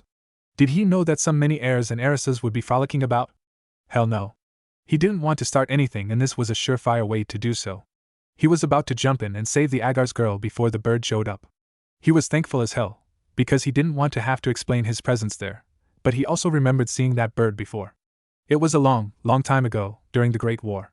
It was a pain to deal with then, and tonight reminded him why. He was thankful that whoever it was still so young, otherwise he might have suffered more than burnt clothes, but that also ruled out a fair few members of the Phenex clan. It mostly left just the newest generation, the 3 young siblings. He would have to pay much more attention to this batch of devils, 3 new Phenex, a new Gremory, a new Citri, a new Agars, and a new Bale, just to name a few. Actually, if he was remembering right, the Phenex brothers were already engaged to the Gremory girl and the Agar's girl. Oh, a smile slowly crept across his face. Could it have been the middle brother so ferociously defending his would-be wife? That would be romantic. He'd have to try and pry when he gave his apologies to the families involved. This decade was looking to be a lot more enjoyable than the previous few. Hinkoa looked at her palms while she furled and unfurled them. Something was different, but she wasn't quite sure what it was. She felt stronger, but also not. She felt tired, but also awake. She noticed that someone had dressed her, and judging by the smell it was either Lady Phenex or Revel. She liked them, but Lady Phenex could be real scary. She grabbed the throw blanket on her lap, got out of bed, and moved around to stand beside her blonde hero. She draped the blanket over his shoulders and left him to sleep as she gently closed the door to the room. Normally she would sit there and poke his nose until he woke up, but for some reason she didn't feel like doing that. Instead she wandered through the castle. There were a handful of maids still on duty who gave her strange looks, but she just continued to walk. It was different. Normally she ran everywhere, so it was pretty easy to get lost in this maze of a house. She still got lost a number of times before finding the room she was looking for. She opened the doors and saw there were some people inside. Hinkoa had seen them around, normally near Riser. She didn't know most of their names though. Well, there was Yulu, she knew that one, and Riser. That was enough. She walked between the spars that were happening before landing next to the younger Phenex. He seemed to be watching them. Oh, were they training? Hey! Her voice came off softer than she had planned. It felt dry. Riser jumped, and Hinkoa put her hand up to grab Yulu's staff, stopping it in its tracks. Hinkoa, and clothed? She tilted her head to the side and eyed him for a moment. Did I die? His eyes widened and he looked like he was thinking. She didn't like that. I don't think you want to have that conversation with me, you should wait for Naruto. Hinkoa gave a small nod. He seemed uncomfortable. Okay, am I dead? His shoulders sagged, but it should be fine. It's a different topic, right? No, you are very much alive. She gave another nod. That was good. She didn't think she'd enjoy being dead. Am I strong? She looked down at her free hand and clenched it. She had thought she was really strong, but then she lost. If she was strong, she shouldn't have, right? She should have been able to win. He was taking his time to answer. She didn't like that. I would say you're pretty strong. Maybe not as strong as me, but pretty strong. Nah, I'd beat you. Riser cleared his throat. Anyway, I remember asking Naruto why he wasn't interested in raiding games. Do you know what he said? They're boring? No. Riser shook his head. He said he couldn't see the point. I guess between he and myself we have a different view on what it means to fight. Hinkoa nodded. She spared a glance to Yulu before slowly letting go of the staff. I see fighting as a way to elevate one's station. To prove that you are better, that you are stronger. That you are the best. Hinkoa had to fully agree, that was the best way to prove oneself. So to me, raiding games are a way to do that in a somewhat safe environment. There is also the political stuff that comes with it. Yucky. Riser let out a small laugh. Naruto is much the same when it comes to politics. Regardless, you're probably interested in what he thought, right? He watched her, and she didn't know. She agreed with how Riser felt, apart from all the talky stuff. She didn't like that too much. Still, she nodded. Naruto believes that fighting fighting seriously should only be done when you have something to protect, someone to protect.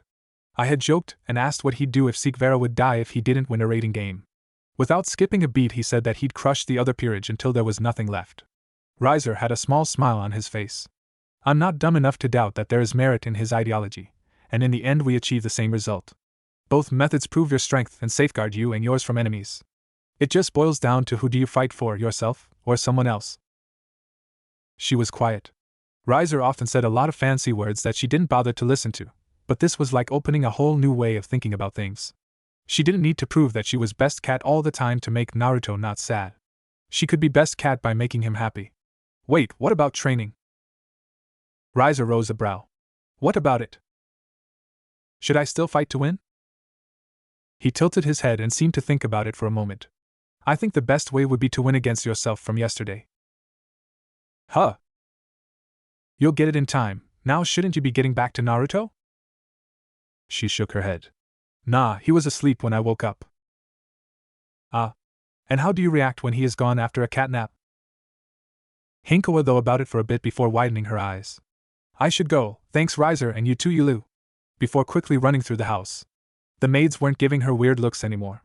She found the room Naruto was in and slowly opened the door before crawling onto the bed and laying next to him. Looking at that sleeping face of his. It was strange, right now she didn't feel as though she lost. She knew she did, but it didn't feel like she did. She reached up and lightly poked the tip of his nose, watching his face scrunch up for a moment before going back to normal. Hinkoa kept a quiet giggle to herself. Then she poked it again. Naruto slowly started to wake. He might have been angry at being disturbed, but the gentle poking of his nose followed by the naya ha ha ha of Hinkoa actually did a lot of ease him. He could feel her moving to poke him again, and reached up to grab her hand. She gave a slight tug and he slowly opened his eyes, watching as her frown quickly turned into a bright smile. I'm glad you're feeling okay. He was, truly. Everyone kept telling him that she would be fine, that she just needed to sleep, but he hadn't done this before. He didn't know. What if she was different? What if his pieces were different? What if something went wrong? All those thoughts had kept swimming around until he just couldn't keep his eyes open any longer. He let go of her hand and stretched his back out. Hinkoa apparently saw this as an opportunity, as she crawled over and rested her head on his chest. He slid his arms around her and pulled her in close. I'm sorry I couldn't protect you. That shouldn't have happened. She squirmed in his grip for a moment before settling herself in his lap. I was slow. I was weak, but Rias told me how to be strong. I'll be fine now. Naruto rose a brow at that. Rias told you? I'm going to fight like you. He wasn't quite sure what Hinkoa meant. Regardless, he just enjoyed feeling her alive and well again. He didn't get to enjoy it for too long though, as the door opened and his mother stood there with an unimpressed look. He was about to ask her what was wrong, but she held up a finger to silence him before walking over and turning on the radio. Look alive, sunshine. 109 in the sky, but the pigs won't quit. You're here with me, Dr. Death Defying. I'll be your surgeon, your proctor, your helicopter. Pumping out the slaughtermatic sounds to keep you alive, a system failure for the masses, antimatter for the master plan, louder than God's revolver and twice as shiny. I wasn't the only thing shinning over the weekend. I know you all saw it. Those blue lights, that night of good sleep. We all know what this means. Those Phenexes have a lot to talk about, but none of them are willing to. So you know what you gotta. Killjoys, make some noise. She turned it off without hesitation and continued her look at the two. You're not happy, Naruto stated plainly. No, I'm not. Hinkoa must have sensed his irritation because she quickly jumped out of his arms and moved behind him. He leaned forward a little. What would you have me do? Let Vera die for what? To keep a secret for a week more? He stopped as she held her hand up. I am not unhappy at you. You did exactly as you should, and I could not be more proud. She gently touched his face and gave a warm smile before withdrawing her hand and moving over to the window, opening the curtains and looking down. I am unhappy at the vultures demanding answers from us. This is a clan matter and frankly none of their concern. He watched her give a painted smile towards the crowds before stepping away from the window. So whose head are you going to be hunting? I presume Seraphal Leviathan. If she were to release information like that, it would be easy enough for her to cover up that not one, but two heirs to Pillar clans were attacked while in friendly territory on an assignment from her. You're not planning to do anything hasty, are you? She gave him a faint smile. No, I am not sure it was her. Even if I were, I would not, but I will remember this. I will find a way to use it. In the meantime, you two bathe, we have tailors coming. Also, I feel it is prudent to mention, separate baths Hinkoa. She had already started to move towards the door with all the grace that one could imagine. Mum. That one word stopped her in her tracks. She turned back around with a slight tip of her head as if prompting him to continue. I'd like to reduce our lessons on politics and history. I would ask for a reason as to why. Naruto watched her for a moment before folding his hands into themselves. I need to be stronger. This is not a want. What happened showed me that I'm not ready. How are people meant to put their faith in me if I can't even protect those closest to me? You are barely able to keep up with your current training regime. Do you have some plan to magically overcome this? Tears. Absolutely not. She saw him move to speak and quickly took a step forward. There was a strange fire in her eyes. No buts. They are for emergencies only. Naruto stood up and narrowed his eyes. Rating games are emergencies? That is not what I meant. Then explain what you mean. Raven took a small step back and crossed her arms under her chest. We do not know if there are other side effects of you taking tears. Other side effects? Your dreams. You talk about them more often after taking tears. You have them more often after taking tears, don't you? He did, he couldn't deny that. They are only dreams. Remind me of why you changed your name? He couldn't answer. I don't want to lose you entirely. I am still your child. Are you? They stood there, either one blinking. He saw the tears in her eyes. Where is my boy that liked to run through the gardens? My boy that thought fighting was pointless? Where is my boy that would disrupt dinner to cheer his sister up with fart noises? He clenched his fists. He could feel that fire stirring. Locked behind doors training, learning, becoming the very thing you are telling me not to after you told me how proud you were. After you told me I was our hope for a better future. Is this that future, Mom? One where you feel the need to scrutinize every choice I make? Tell me, are you still proud of me? He could see her shaking. He wanted to take back what he had said. He didn't. He did. He wasn't sure. He saw her lip quiver as blood slowly fell before flames licked the wound shut. Get out. Naruto blinked. He wasn't expecting that. She normally had a retort for every word he said. But this is what he wanted, wasn't it? He turned his head to Hinkoa, who was shaking behind him. Let's go. He didn't look back as he crossed the hall, or even when they entered to welcoming hall.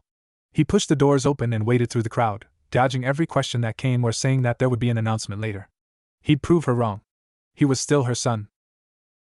Rias was a little miffed. She hadn't given chase when Vera flew off the other night. She should have, because apparently something huge happened.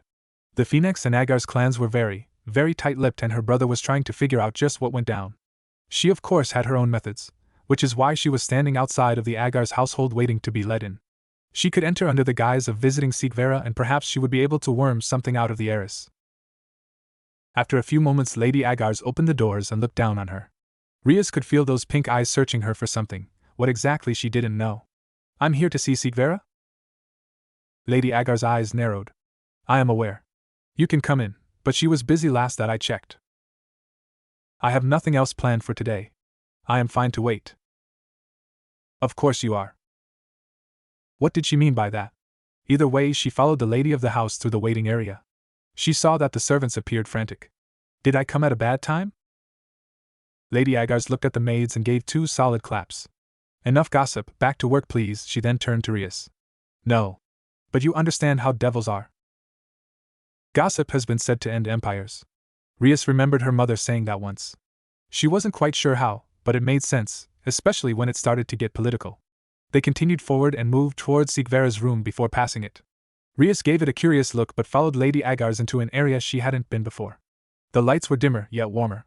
The structure had become much more reinforced. They came to a large metal door that was socketed with a vast number of jewels. Rias was told to turn around and did as instructed. She heard the grinding of gears before something locked into place, and Lady Agar's informed Vera that they had company. There was a small hushed bickering from Vera's side before Rias was told she could come in. She opened her eyes and turned around before taking step into what seemed to be a training ground. It was littered with scorch marks and scuffs that looked to be damaged from recent spells. Vera was in an outfit that Rias had never seen before. It was like a strange leotard mixed with a wrestler outfit. It did look to be pretty unrestrictive. She might have to look at one for herself. She eyed the others in the room, namely that strange cat girl she had heard about. She couldn't recall the name right now, but well, At least it was putting its clothes back on. The final one was Naruto Phenex. There were a lot of rumors floating around him at the moment, and Rias was quite pleased with the sight she was seeing. He wasn't dressed to train like Vera, rather his shirt was tossed to the side and he was in a pair of slacks and nothing else. There was a small cough that got Rias' attention. If you're quite done sizing up my future husband, hello? Rias gave a faint blush. It's good to see you all. Interesting outfit those Sikhs. Vera looked down at her attire before walking over and picking up Naruto's shirt and putting it on. She looked at Naruto, who had risen a brow. What, would you rather I catch a cold? Rias watched Naruto put his hand out to the side and summon his family crest before pulling out another shirt and putting it on. It's fine. Good to see you again, Sarisa. I hope you don't mind us using the training room a little? Rias saw that Lady Agar's didn't even flinch at first name being used. Rias herself would never dare. Then again, she guessed that maybe it was different because of the situation between Naruto and Vera. She tried to picture calling Lady Phenex by her first name. It ended in her being roasted most of the time. It is always a pleasure to watch you drag my daughter out of her listlessness, Naruto. He rubbed the back of his head and gave a small chuckle. I do what I can. I am right here, Seek started, you can address me. Lady Agar's turned to face her daughter and gave a faint smile. I am glad that your future husband is more active than you are. Now I'll leave you children alone, lunch will be served in 2 hours if any of you are interested. Without waiting for a reply she left. Rias waited, she felt out of place here. It was honestly kind of awkward watching as they gave each other quick pointers and what they were doing. She looked around for the cat and nearly jumped back in shock. It had crept up right beside her. Ned, you're Riser's wife, right? Not by my own choice, but yes. Wait, should she be so open with the cat? That might have been a mistake. The cat titled its head a little and looked at her. Those animistic eyes drilling through her. You don't want to? I would like a choice in the matter, honestly. Does that matter? To me it does. The cat stretched and gave a wide smile. It unnerved Rias and she wasn't sure why. Did you choose to be born? No, Rias answered hesitantly. The smile grew wider. Did you choose to be an heiress? No. There are a lot of things we can't choose, aren't there, Naya? Rias narrowed her eyes on the cat. Was she set up? There is a difference. What is it? I don't agree with this choice. In an instant the smile faded and those golden eyes narrowed. You're wrong. Rias wasn't a fan of that. She went to retort only for Naruto to call the cat. It vanished from in front of her and was by his side before she could see the cat move. Vera appeared to have changed her outlook on the cat, at least from when they last talked about it. Something definitely happened. Rias watched Seeks actually pet the cat, who seemed rather happy at the interaction before Seeks started to come over. Sorry about that. You caught us in the middle of training and we wanted to share our thoughts before we lost them. Rias gave a small wave of her hand. That's understandable. Though it's odd to see you out and training. Did something happen? Vera crossed her arms under her chest and gave Rias a flat look. Really? Rias quickly held her hands up defensively. You can't blame me for trying. You'd do the same. Do you want me to tell her what happened, Naruto? No.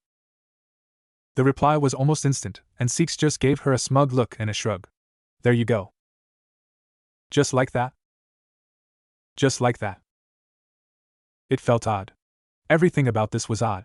Seeks would always whine about Naruto to her. Now though there was this trust, no, faith she had in him.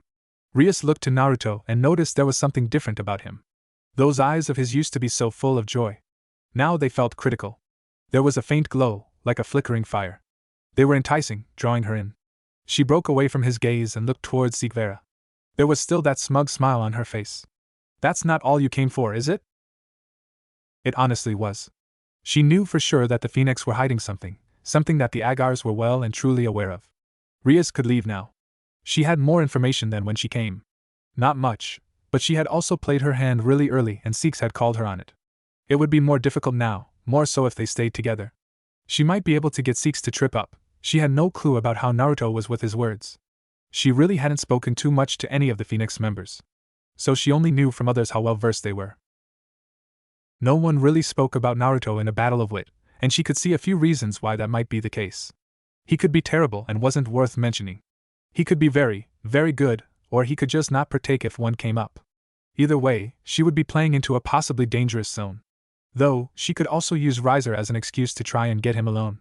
That might be a good avenue. She'd play defensively. It was at first, Rias started with a cutesy smile. But if I can get one of the Phenex brothers alone, I might be able to find out some more about Riser. Uh-huh? Rias could tell that Seeks didn't appear convinced at all. Naruto, do you feel like talking to Rias about Riser?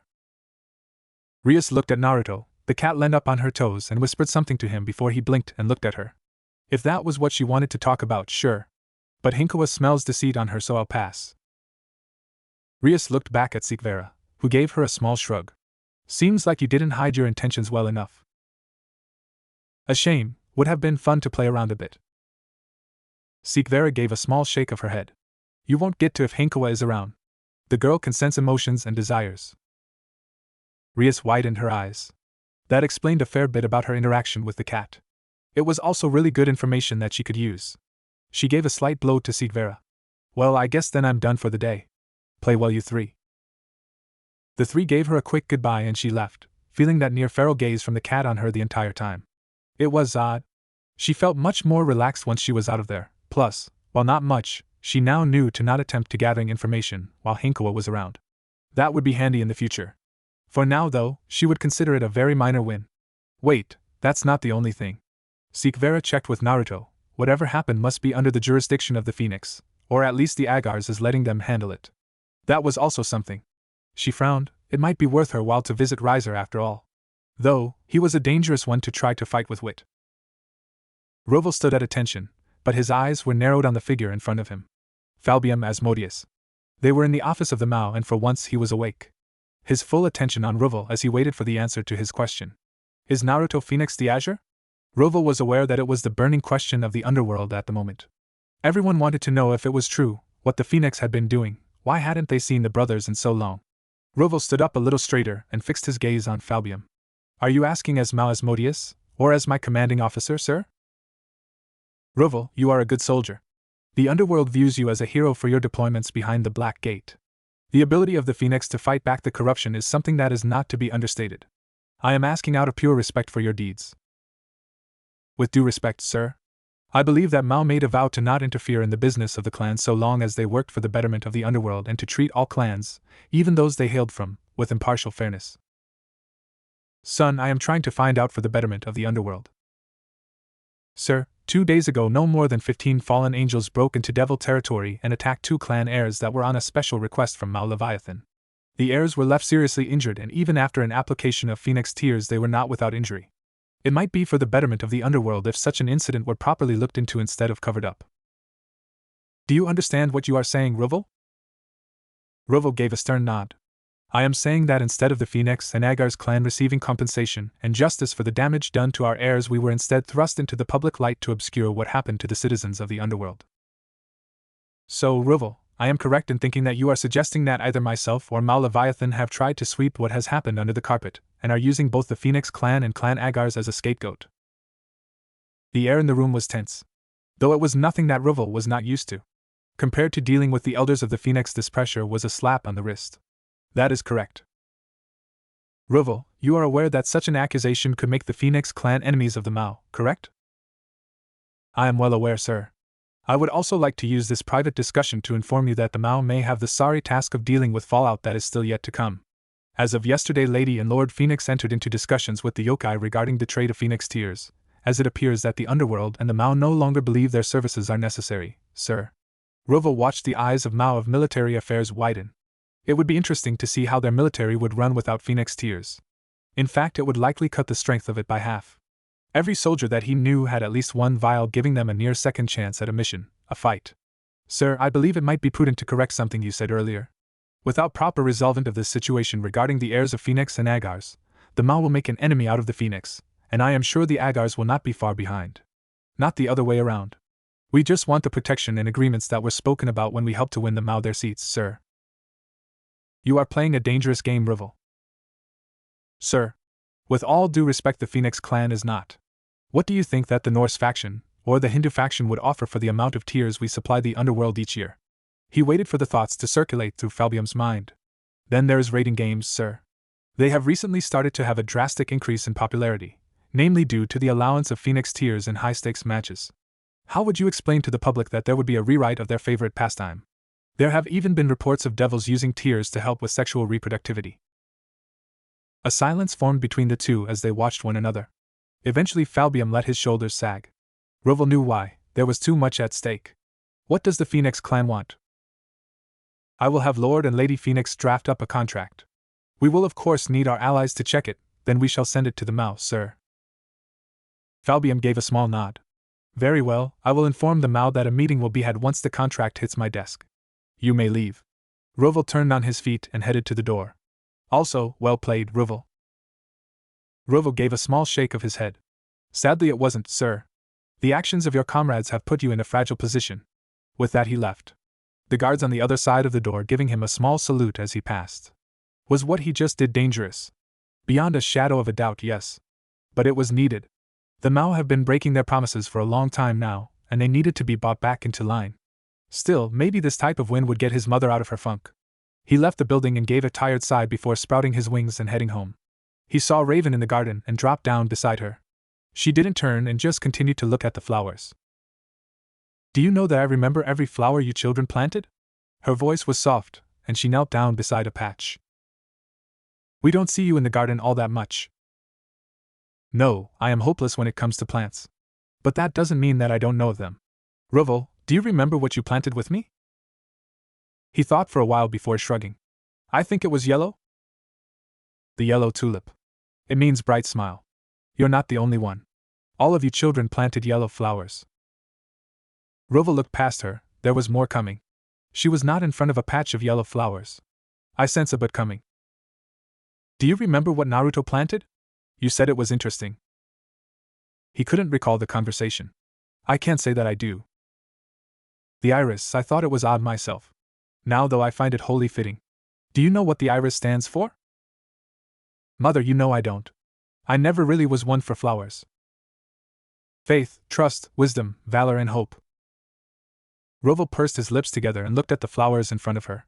They meant very little to him, but he wasn't sure he could say the same for his mother. You're thinking about your argument still? No. He is right. It does not mean that I have to like it, but he is right. I won't disallow the use of tears for his training, but I would feel better if he didn't use them. I will let him know when he chooses to return. Speaking of, Roval started, when you're done walking through the gardens. I believe I have something you might be interested in. Raven turned to face him with a curious glance. Falbium tried to push for information on the Azure. One thing led to another, and the Mao are waiting to hear our demands for the continued trade of Phenex tears in the underworld. Raven turned around fully and faced him. Her eyes closed for a moment, as a pleasant smile swam across her face. This is indeed something I am interested in. You'll have to tell me more. Vera looked at herself in the mirror. She reached down and felt around her stomach with a grimace. The past few days she had spent a fair bit of time with Naruto and Hinkoa training. That also meant she had spent a fair bit of time seeing the next to naked Hinkoa, and Six wasn't able to help but compare their bodies. There was a lot that went into it. Firstly, as fair as she knew, Hinkoa had not lived a life of luxury, as she had. There was also their genetics and how Hinkoa fought. The cat was fast and agile. Hinkoa knew that and used it when sparring with her earlier. It had also showed her that despite her planning she needed to work on her actual skills when it came to combat.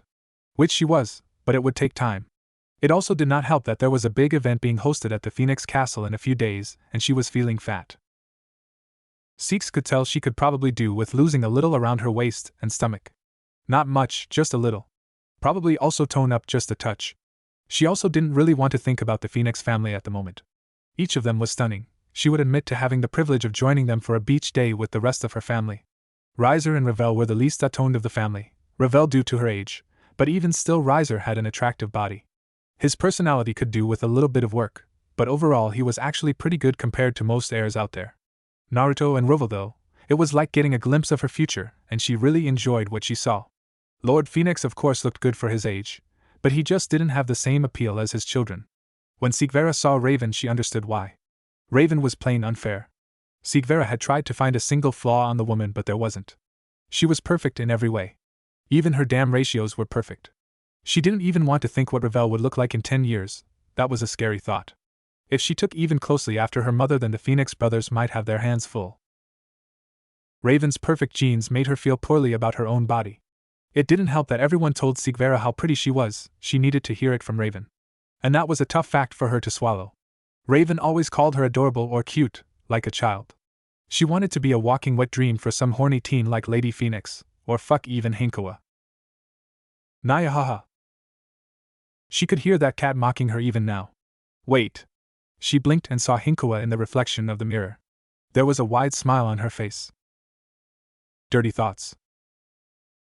Vera tried to purge them from her mind as she looked at the cat stretching itself out on her bed. It was difficult. She was still not a fan of Hinkoa's clinginess with Naruto, but she had grown to like the cat. Begrudgingly. A lot changed after seeing how hard it worked for everyone else's sake. Hinkoa, do you think about your own attractiveness often? The cat tilted its head and pursed its lip before giving a small shrug. Not really. If I feel fat, I run until I don't. Why? Could she really admit it to the cat? A part of her felt like it would be admitting defeat. At the same time, maybe Hinkoa would have a different view. Well, lately I've been feeling fat. She saw that Hinkoa looked rather excited and quickly added, I've tried running. A lot. I don't know, Lady Phenex controls my diet. Apart from the fish that the maids give me when I don't cause them trouble. Oh, it sucks you're not a phoenix, huh? The maids say that the fire body stuff makes them all really hot. That didn't help her at all. She felt her shoulders sag a little as she looked at the cat. It appeared that Hinkoa was still thinking. I remember some of them saying I was lucky.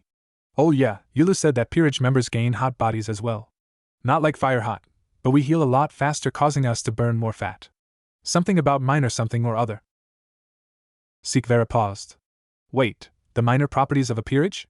Like how the Gremry peerages are meant to gain a boost to their control over magic. If the Phenex peerages gain a minor regenerative property that could greatly improve her ability to not only train, but if Hinkoa was remembering right, maybe even shed this bit of fat she wanted gone. Then there were also the benefits she would get from Naruto's Queen Piece, getting a boon to all of her attributes. This was honestly seeming to be a better and better deal for her. Where is Naruto at the moment? Sparring with Ruvel, that's why I'm here. Ruvel is here? Uh-huh. The thought of the older Phenex boys topless and wreathed in flames flickered through her head. Dirty thoughts, Naya haha. I think I'm allowed to have dirty thoughts of my husband-to-be. Or does that bother you? Hinkoa tilted her head to the side. Do they include me? Fuck, they did now. Damn it. Wait, was her tongue like a cat's? No, bad seeks. No. She kept trying to push them out, but a new and different image came in each time. She could not deny that the thought of Hinkoa devouring her wasn't enticing. Though being a Vera sandwich between Hinkoa and Lady Phenex also appeared, and that one was much, much naughtier. How the hell was she supposed to face her mother-in-law now? She blinked. Hinkoa was really close. She could feel that cat's breath against her skin. Nah, Thai girl. Stop, please. She needed time to think, time to clear her head. Do you want a kiss? Maybe later. Wait. Later than Seek. Vera blinked as Hinkoa walked out of her room, leaving her with a stupefied expression on her face. The cat had beaten her. That wasn't fair at all. Hinkoa cheated. She attacked Vera in the places she was weak. Seeks looked down. At least she was wearing panties. Wait, not even Naruto had seen her this nude yet. Quickly she got dressed, fully, before heading out to find him, also to give Hinkoa a piece of her mind about playing dirty like that. Using her ability to sense desire and continuing to push Seek's buttons was not fair, not in the slightest, and you know what? No, Naruto could listen to her gripe about something for once. She deserved it. With a graceful haste she made her way down and entered the observation area. Inside the training area she saw Naruto and Ruvel appearing as flashes of light and streaks of flaming energy as they chased and clashed around the room. There was a break in the sparks, and she watched the brothers land across from each other as their bodies were quickly pieced back together by their respective flames. Her eyes narrowed. It was no joke that Ruvel was incredibly strong. He was a top ranker in raiding games, so to her this was a cut and dry fight. Ruvel would win every time. Still, she did like the chance to try and learn little tips and trick from these high-speed clashes. Ruvel? Yeah, Naruto? Your incineration fist, have you ever tried to make it more than a fist? She watched as Ruvel rose a brow before starting to panic as Naruto took a stance. She hadn't seen this one before. What was he going to show? She leaned forward, nearly pressing her face against the glass only for Naruto to start laughing. Sorry, but nah, I can't do that yet. I can only get a dozen or so seconds out of your incineration fist before I'm tuckered. Ruvel cleared his throat and stretched out. Okay, show me. Your fist against mine. Vera was now fully on board with this. She watched Ruvel's fist turn to molten rock as fire licked up his arm. The rating game announcers say that this technique is only beaten in offensive potential by power of destruction, but it was incredibly draining, at least from her understanding. Naruto took another stance and let out a slow breath. The ground beneath him splintered and she could feel the flux of energy from here. This was not refined at all. Ruvel's looked almost natural, well crafted, polished. Her husband-to-be would of course brute force his way to the same level. There was a flash of blue, and when Seeks could see again, there was a ring of flaming blue feathers acting as a mantle on Naruto that flowed down his right arm, turning it into a blazing white-hot flame. No wonder you can't hold it for long. That isn't Incineration Fist. That's something else. No time to talk, Naruto shouted out before vanishing again in a blur of speed. She caught the brief pause when he appeared again and thrust his fist forward. She was grateful that Ruvel dodged. The Phenex regeneration was amazing, but when Naruto punched, it was like an explosion happens at the apex of the punch. Ruvel was right, this was a different ability. She'd watched Ruvel's games enough to know his technique needed to directly touch the opponent, but if it did, it would literally melt through them. She watched Ruvel cleave up a portion of the training ground as his hand melted into the floor in order to dodge another blast from his younger brother, which broke apart the torn-up cover. The two brothers landed on opposite sides of the ground, each crouched with the flaming arms back before charging forward and clashing in the center. There was a brilliant explosion out past Ruvel as the fist his, and she watched a portion of him reform from flame. They weren't budging. They were evenly matched? She couldn't pull her eyes away. That was until Naruto's flame started to flick and a quick "oh shit" was yelped out before his flames vanished entirely, and Ruvel punched off a large part of his torso. Vera shook her head, trust him to lose track of time for his own technique. Ruvel let out a low whistle as Naruto slowly reformed. So, got a name for that thing yet? Naruto seemed to crack his neck back into place before shaking his head. No. I thought it was just Incineration Fist. Nah. I'll tell you now, I don't think I'd be able to hold that for too much longer than you. That is crazy nasty. Is there a limit to the explosion? She saw Naruto clench his fist and aim it a few times. The amount of energy I have really. I was just trying to catch you so they were smaller, but I can fire it almost like a beam. That takes a lot of me though. I bet. Well, I guess all I can say is congrats, you accidentally made an S-rank technique.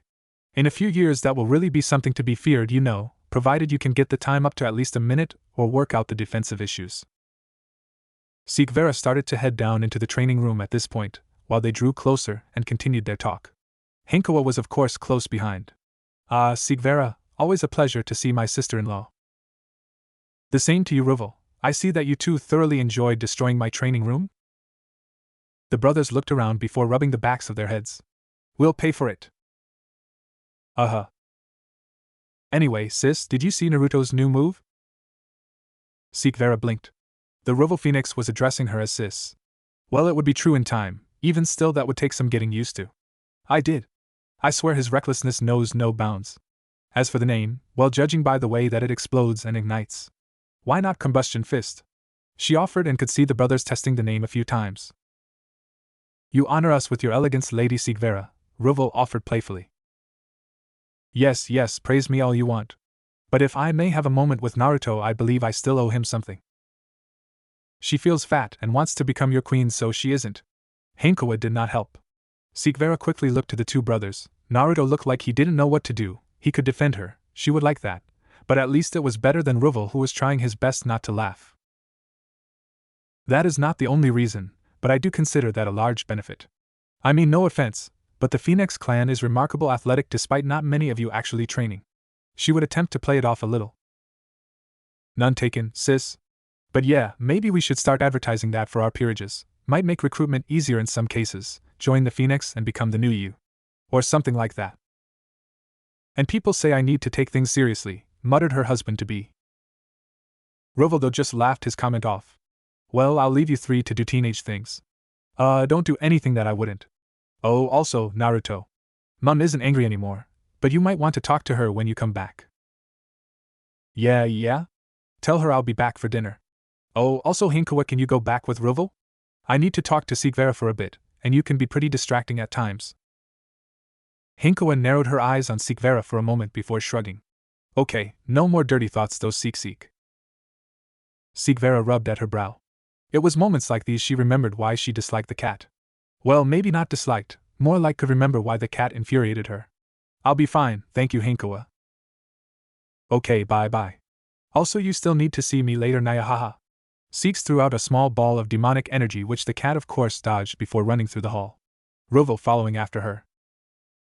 That just left her with Naruto. She turned her full attention back to him, and that bead of sweat running down the side of his neck. The moment she properly tracked it, the thing was swallowed in a flash of blue flames, and he was fully dressed and groomed. That was cheating. On-the-fly wardrobe repair was a skill that any devil would kill for, but no, the Phenex get it alongside their stupid perfect looks. Damned Raven. What was that about? He asked. Huh. Oh, nothing. She quickly waved it off before taking a step closer. You are going to sort things out with your mother, right? Seeks watched him sigh before slowly nodding. Yeah. You know it is only because she was worried about you, right? Yeah.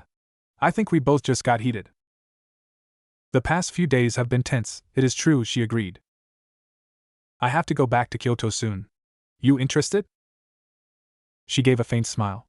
Nice change of topic, but yes. I will accompany you. You can invite Rias as well if you want. Her smile fell. Why? Because she has that obsession with their culture, doesn't she? Plus she'll become our sister-in-law one day. I refuse. She watched him give a small shrug. That's fine, it was just an offer. I thought you might get bored as I have to talk to the yokai. They want a full explanation regarding Hinkoa becoming a devil. Vera had forgotten about that. She pursed her lips. On one hand, she would be alone in Kyoto for a time while the talks happened, or even in the room, no doubt bored as they tried to talk each other in circles. On the other hand, having Rias along for the trip would be little more than a constant thorn in her side as the redhead tried to drag them off to see every sight. Seeing as I am your queen and in the future your wife, it might be prudent that I attend, lest they give you another catgirl to look after. You're not my queen yet? She narrowed her eyes on him. Is there something wrong with your evil pieces? No? Then why don't we just get this out of the way then? He gave a small nod and summoned his pieces. With a care that she wasn't used to seeing from him, he pulled the queen out and handed it to her. She had seen the orange piece before, but she took it and watched it nearly come to life in her hands. There was a blue flame inside that flickered, the piece itself was warm, comforting, and she could feel a power hidden within. They're different from when I saw them last, she muttered out before returning the piece to him. Yeah. I noticed that too. It feels like things are changing so fast at the moment that I can barely keep up anyway. Are you ready? She gave him a stern nod as he unsummoned the other pieces, holding only the queen in his hands. On the name, Naruto Riven Phenex, I put forth a hand of accord. Do you, Vera Violet Agars, accept the position of queen within my peerage, the responsibilities that come with it, and the assistance that we will provide you? On the name, Vera Violet Agars, I accept the responsibilities and assistance that come with the position offered. The queen responded and started to float from Naruto's hands towards her. It struck her chest with a warmth before lowering itself beneath her skin. It took a few moments for it to settle within her, and then it happened. There was a surge of strength within her, and this warmth that spread through her body. It was like being wrapped in a fuzzy blanket on a winter's night. It made sense now, Hinkoa's sudden boost in strength and speed. She barely noticed that Naruto had caught her, and she looked at him. This was him, his power inside of her. You okay? Oh dear, she could feel his concern, his worry coming through the piece. She had to mentally steady herself. If it went both ways, she could be in big trouble. Hinkoa was enough, but if her feelings started broadcasting to Naruto, she wasn't sure if she would live through the embarrassment. She took a moment to clear her head before reaching up and touching the side of his cheek. I'm fine, it will just take some getting used to. Speaking of which, I plan to do so. Thus you should go patch things up with your mother. Are you sure? Absolutely. I have never felt better, but now I just need to get used to my body again, and I would prefer that you weren't around for that. At least not yet.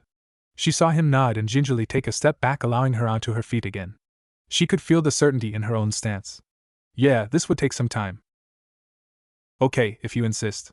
I'll see you at the ball then, if not before. I'd say come early as mother will no doubt want to shower you with prize before we make our entrance, but you probably already knew that. We'll talk more about Kyoto then. Yes. Now go play nice. She shooed him off, to which he gave her the most curious of looks before vanishing in the Phenex teleportation circle. The moment he left, she stripped down. Fuck, the cat was right. The extra weight was all gone, she had expected that, but not instantly. Not to mention she could see some tone on her body. Damn, those Phenex were good. She paused and slowly brought her hands up to her breasts. Yep, they were a little bigger too. Her butt was a little tighter, everything about her a little better.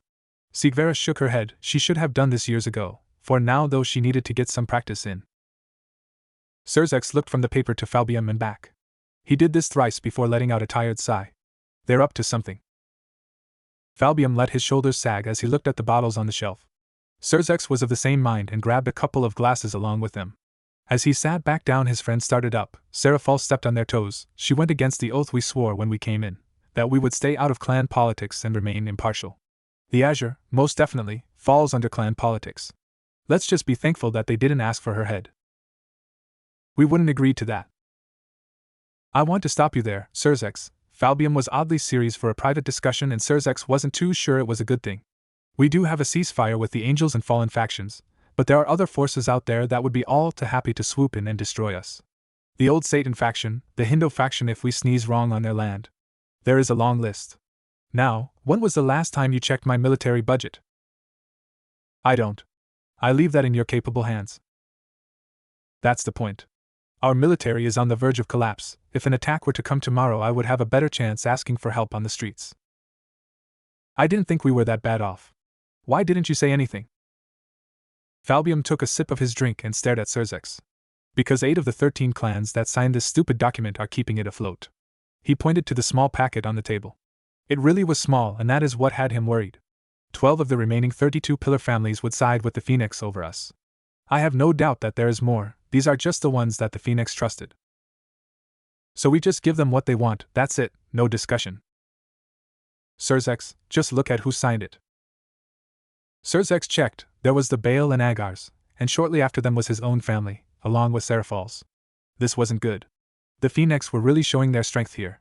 He couldn't imagine his father signing this willingly. Then again, with pressure from the elders and his mother's political mind, they must believe that this is the right choice. He could understand what Falbium was saying, but it just didn't sit right with him. I have no problem with promoting them to the rank of Duke. Honestly, they deserved it before this mess. But this will put Seraphal in the firing line. She's a dear friend, Surzex, but she kicked the hornet's nest to cover her own ass. It will call her credibility into question, not just in our faction, but in others as well. So would losing nearly half of our remaining noble families. I don't know how Ajuka will take it. I already spoke to him, and he is fine. He said that this is the way that provides the least issues. Surzex took a sip of his drink and looked at it, a frown on his face. I just don't can. Surzex, it is a fucking public apology for endangering the heirs and heiresses, your precious sister among them, along with a formal inquiry into her actions the past year. This is a damn slap on the wrist. They could have asked for so much worse. It's a warning, telling us to get ourselves in check? Next time won't be so nice. Also, think about your future here, man. What do you mean? Your sister is slated to be married into the Phenex. Do you want to be causing a stir here? Surzex paused. He would admit he had forgotten that Rias was to be wed to Riser. The talk about it these days was minimal. Everyone seemed focused on Vera and Naruto. Which was good, it gave his sister time to try and figure a way out, but thinking on it now, if he signed this, he would be signing away her fate as well. The Gremry and Phenex would be on equal standing, at least in rank. Falbium was right though, the tears that they provided and sold made them much more powerful than their rank alone. Hells, this document enough proved that. In a few years they would be worse. The Phenex had of course told them that they were grooming the next Azure, but hid who exactly it was. It didn't stop rumors spreading, and there was a lot directed at both Naruto and Riser, no thanks to Seraphal in that regard. Still, the public would side with the Azure. Then with Agars marrying into the Phenex and Gremry, possibly, doing the same, it would be dangerous. Very, very dangerous to make a direct move, and if Riser happened to be the Azure, Rias would have nothing but difficulty in trying to break her contract on all sides. With his thoughts somewhat organized, Surzex let his shoulders sag. How long do we have to sign it? If we have not agreed to their requests by the day following their announcement ball, they will consider it a sign of non-compliance. He nodded. If we play this right, we can keep most of it from the public and also remove questions around events. Surzex, please don't tell me you're trying scheme now? No. But if after or before they announce the Azure we afford them the rank of Duke, then talk to them in private about having Seraphal's apology be the next week, we can make it seem like less of a conjoined incident. He saw Falbium sigh. Look, do what you want, I for one will play by the rulebook here. They've told us how they want it handled. If you try something different, I'll dust my hands of you. So cold, I thought we were friends, Surzex tried playfully. Falbium at least gave him a smile. We are, but I won't let you destroy the underworld so that you can keep your popularity, Falbium stated before finishing his drink and standing up. This conversation went about as well as Ajuka said it would. Look, Surzex. If those pillars leave, we're fucked. If they join the old Satan faction or not, the old Satan faction will breeze through us. Where does your loyalty lie, to yourself or the underworld? Maybe think about that for a bit. Surzex watched his friend leave. Really, he needed something stronger to drink, but Falbium was right. The best choice for the underworld itself was to let the Phenex take control of the situation, but that did not sit right with him. There was something odd about this, he couldn't put his finger on it, but something felt off. There was a flicker of darkness on the other side of his desk before black feathers slowly drifted to the ground. He looked up to see the smug grin of Aazelle. This is really not a good time for one of your visits. The old man gave a hearty laugh as he sat down.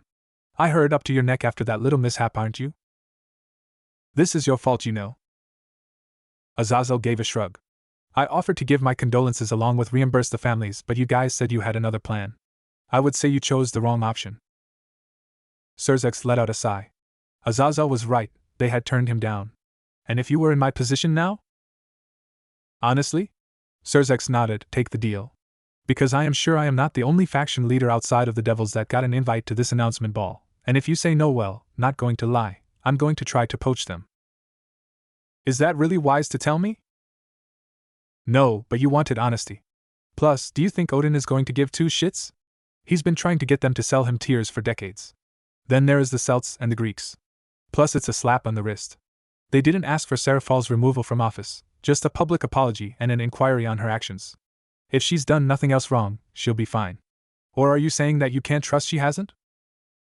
I want to say she hasn't, but I don't know. What if she has swept other things under the rug and just no one has called her out? Aazelle just gave a shrug of his shoulders. Well, take the gamble then. Who knows, maybe they are bluffing, but are you willing to risk that? Anyway, was just dropping in to let you know that I am visiting the Phenex. Gotta go say sorry for my faction being naughty and all that, plus check out the Azure. You know who it is, don't you? Aazelle gave a wide smile. The brat nearly toasted me. He ain't anything to joke about. I take it you don't feel like sharing. Look, I'll tell you if you can get me half as hard as Lady Phoenix's glare did. Like damn, I want that woman to step on me. I would call her mommy. Surzex just hung his head. Yeah, I'm good, just go get blue-balled. You know I will. Naruto fiddled with his outfit for the umpteenth time, it just wouldn't sit right. He had to admit, while he had missed the tailor after his fight with his mother, the emergency one she called did excellent work. If only he could get the damned thing to sit right. He was stuck in front of the mirror adjusting the capping of his shoulders. They were meant to make him look a little wider, plus act as some cool extension for his ability. In short, it would become a cape made of flames, which he thought was really cool. The rest of the outfit was white with blue and gold trims littered over to give a more formal and regal feeling. Vera sighed and came over. She stood him up straight and made the small adjustments to his shirt and shoulders. Better? Much, thank you. He had to say she looked stunning. He had been the only one to see her since her helpers had finished getting her ready. He wasn't complaining now that he saw the finished result, but at the time he thought that 12 people helping one get dressed may have been a bit much. He also needed to be in the room for some reason. It wasn't until she was finished that he saw why. Some of them had been tailors designing her dress on the fly to match his. He had to give her kudos on that. He really hadn't thought how much trouble him waiting until last minute would cause her. Still, her dress was white, and when she took his arm, their trims of gold and blue flowed into one another to create designs of fluttering birds. It stopped just above her breasts and hugged them tightly before flowing down to the floor. Apparently it was easy enough to walk in, and Naruto would just have to take her word for it. From the back of her dress was a veil of blue silk that had white stitched through it to look like flames as she moved along, with the crowning touch of phoenix feathers in her hair to hold it in place. If your eyes are done roaming my body, perhaps you can listen for when we are called? She quietly mused as she touched his cheek. Naruto gently took her hand. Or we could just run away into the night and forget about this. No chance. Your mother would kill me and then you for such a thing. You do look amazing though. I know, and you're welcome. Naruto knew his siblings were in a similar situation. Both of them finishing getting dressed and waiting to be called. He heard Revel get called, and he just hoped Hinkoa had kept her dress on as she escorted the girl down. His mother and her had spent hours arguing over what she would wear. Raven wanted something long and flowing, and Hinkoa wanted something short and easy to move in. They came to a compromise, and it was a simple black and gold dress that came to around her knees in length. There was a pinch at his arm that snapped him back, and he saw those pink eyes of Seek starting him down. Do try not to wander, everyone will be watching us tonight. Plus, I want to show you off. It isn't every day that I can get you to actually dress up. Most of my friends see you topless more often than not. That is not my fault. No, I do believe it is. Can't you just use that as another method to show me off? He watched her think about that for a moment, and saw her blink. The blue makeup on her eyelids was something he hadn't noticed before. Or the faint dusting of gold dust across her cheeks. I suppose, but I would prefer to keep such views to myself, so that I can savor them in their plenty. Uh-huh. He saw her narrow her eyes on him. Are you saying that you don't think of me topless from time to time? This was bait, he knew it. But also knew he could only give one answer. Of course. How could I not? They're better than your imagination. People say I have a pretty active one. Oh, I guess you don't need to feel them then? He paused, and she noticed if her giggle was anything to go by. I'm just playing. Let us see how well you behave tonight, He looked her up and down and gulped. Yes, let's. As if on cue, he heard them announced, and the doors opened. Seeks leaned into him and whispered, Don't use your cape until I squeeze your arm. He nodded and stepped out with her on his arm. He felt stiff and felt her rub his arm softly. Look forward, but focus on me. You'll be fine, my big brave Phenex. It was helping, but he could still feel the eyes of everyone on him as they slowly rounded his parents and moved to the stairs. They were listing his short accomplishments, his studies, his relationship with Vera, along with his peerage members and the joining of the clans. There was a faint squeeze on his arm, and he let the fire inside flow to the cape. Then they announced it, him being the Azure. He could hear a pin drop in that moment. It unsettled him. He felt her squeeze again, and he looked to Seeks as she smiled at him. That warm, playful smile as she grabbed something from behind her back, and he watched his cape wrap around her. There was a gasp from the crowd as her entire outfit transformed. Her dress was now made of his flames, the trim shone brightly underneath, and showed birds fluttering through the fire over top a young version of him and her under a tree. The feathers in her hair turned a brilliant orange with a faint blue flame in the center. He knew he was staring. Hell, he was sure everyone was staring. Now scoop me up and carry us to the stage, just below the chandeliers. He was mesmerized by her, and just did as she asked. He looped an arm under her legs and supported her back before flying through the air as she leaned into him. Spread your wings wide, let the people feel your power. He did. He let his energy out as the tiny blue embers fell from his extended wings. The people watching in awe as they crossed the room. He took the stage behind his brothers and their partners who were clapping. Ruvel, of course, let out a long whistle as they approached. He looked out over as little nets had caught some embers, holding them in the air while the chandeliers had taken the color of his flames, basking the room in a dull blue glow.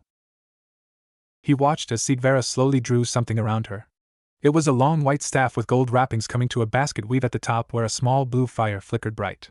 Hold it with me, and tap twice. He did as instructed and widened his eyes as every member of the serving staff let out a roar of fire into the air. Everyone had come together on this, and just left him in the dark.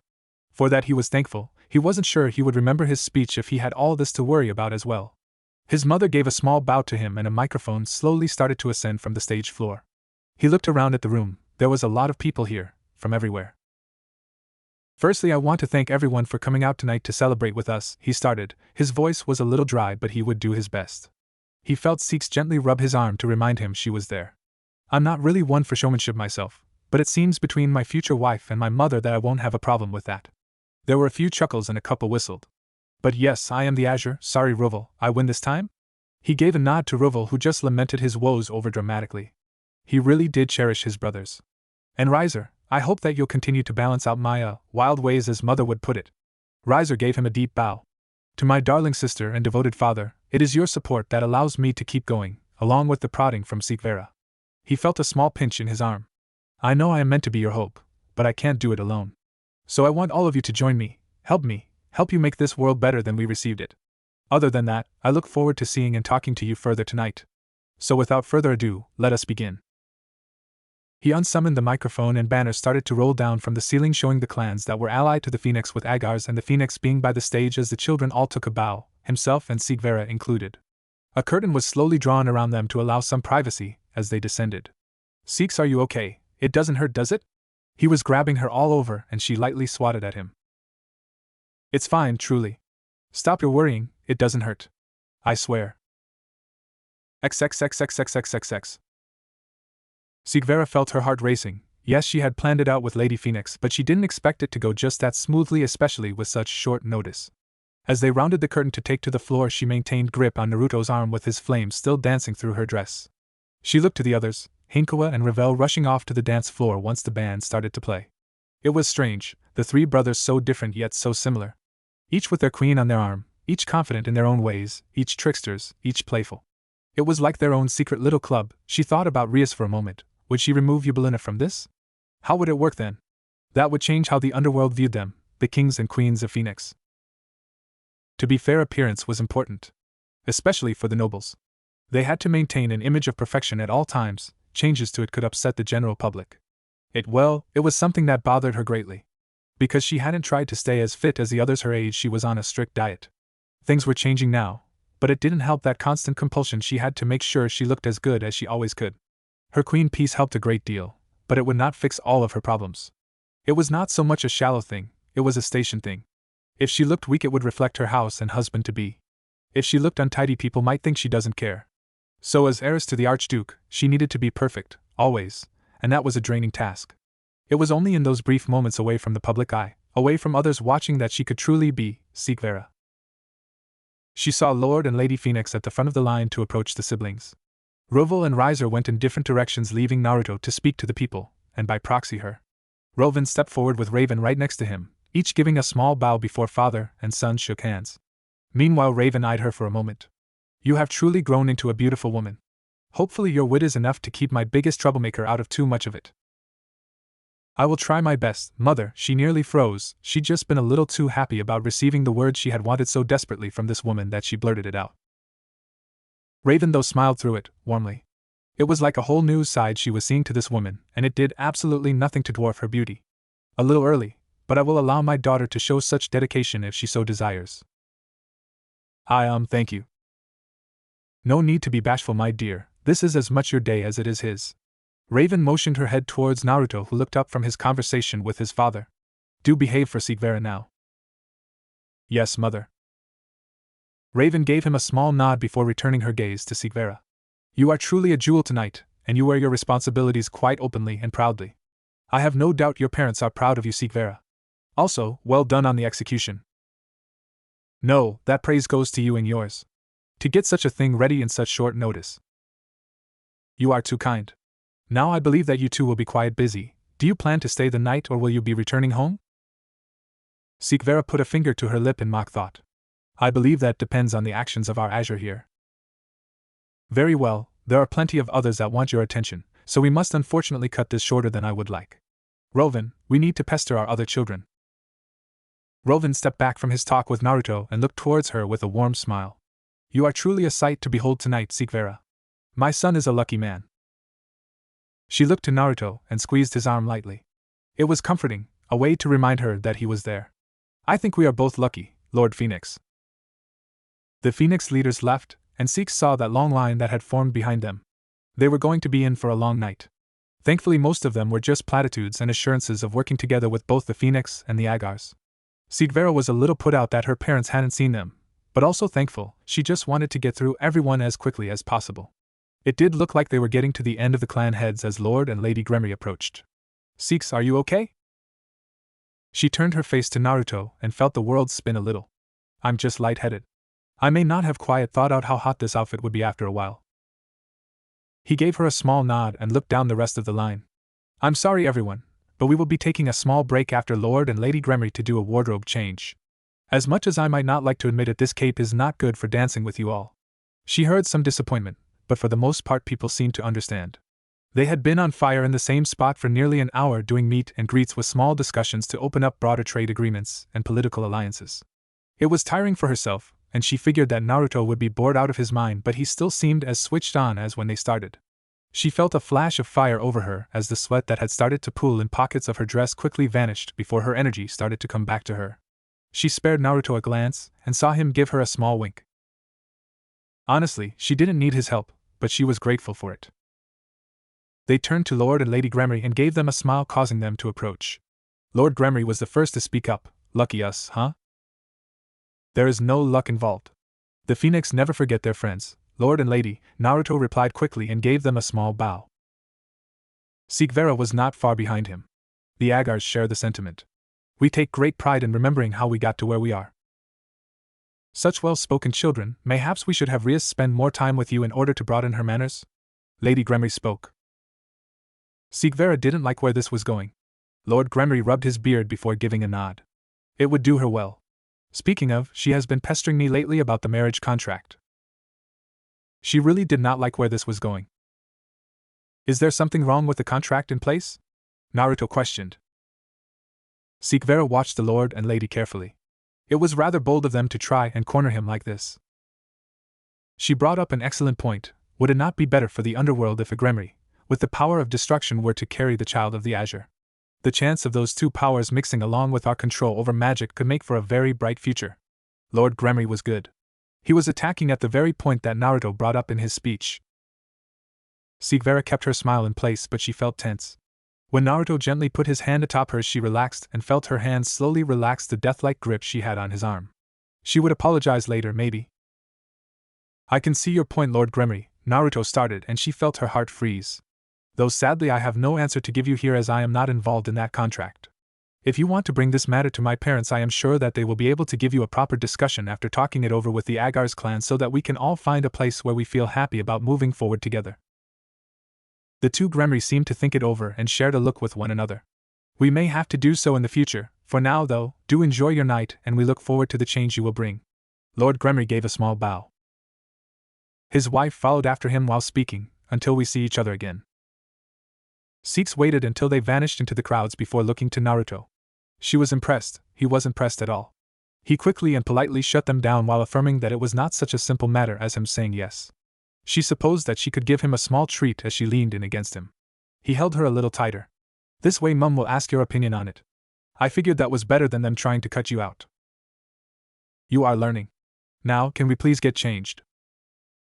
Yes, as soon as I remember how to move my legs. I think I'm stuck. You're not the only one. XXX. Hinkoa needed to get outside. She asked Ravel to come with her, which she was thankful for. She was tasked with protecting Ravel tonight. That was clear. I mean, it made sense. With her ability to tell what people were thinking, it would be real helpful. But she needed a break. There were so many feelings and emotions in that room that it was starting to get to her. It was like everyone was yelling constantly. As she stepped outside with Ravel and the doors closed behind her, she tightened her grip on the young heiress and narrowed her eyes. There was someone else here. She quickly looked around to see that dirty old man that was talking with Naruto yesterday. There was nothing but dirty thoughts about every woman that walked past him. She was just glad that Ravel was not involved. Hinkoa watched as he slowly rose his hands. I don't mean any harm, just came out here to escape the looks inside. He was already seated and out of view from the main hall. It lined up, but it still didn't sit right with her. She didn't trust this man. Hinkoa looked to Ravel. Go to Lady Phenex and stay with her. Quickly now. She would have to praise the girl at a later date. She just nodded and ran off without question. Hinkoa watched her enter and cross the hall. Once she was standing by Raven, Hinkoa could let out a breath. Trust me, I don't want to get on the wrong side of the Phenex. The thing is, I don't trust you. She saw him shrug. Must have good instincts then. Normally my charm gets people to let their guard down. You're a creepy old man that wants Lady Phenex to step on him. Oh? A mind reader perhaps. That would explain why you're guarding the young heiress. A smart move. Would rather be with Naruto, she muttered out and leaned against the railing. She understood that tonight was meant to be all showy and stuff, but like, she just wanted to cuddle with him. Was that wrong? She'd let Seek join in too, but this was too much. Her head hurt. I'm sure most of the young ladies in that room and even some of the older ones would want to trade places with little Miss Agars. Hinkoa knew this man from somewhere. She had sensed him before. She thought that when he met with Naruto, but now that she was with him for a while, yes, she remembered feeling him. I've met you before. She felt him tighten his defenses. I was here yesterday. No, before that you're a fallen, aren't you? Guilty as charged, I'm afraid. Don't worry, I didn't attack you guys, I was there to punish those that did, but you all cleaned them up pretty well. That's what I was talking to the young lord about yesterday. Thank you then. What for? Without you I wouldn't be his knight. It felt a little weird, but she did feel grateful for it. He felt uncomfortable. Well, you're welcome, I guess. So what did you and Naruto talk about? Surprise and defense. Oh, not much. Mostly the usual I'm sorry it won't happen again shtick. Deceit. You're hiding something. Really? I thought I did that pretty well. Didn't even let it show outside. You don't need to, she answered tiredly. Sometimes this ability was a real pain. She saw so many things and felt so many others that she didn't want to. He let out a small hum. Well, how about this? You tell me how your ability works, and I'll tell you what we talked about. Oh, a trade? Lady Phenex says she shouldn't give anything for free, so this would be good, right? She would be getting something in return for giving something. She'd be happy with that, right? I just hear things like deceit, arousal, surprise, honest, protect. But like if I focus it I can see what they're thinking about. Oh?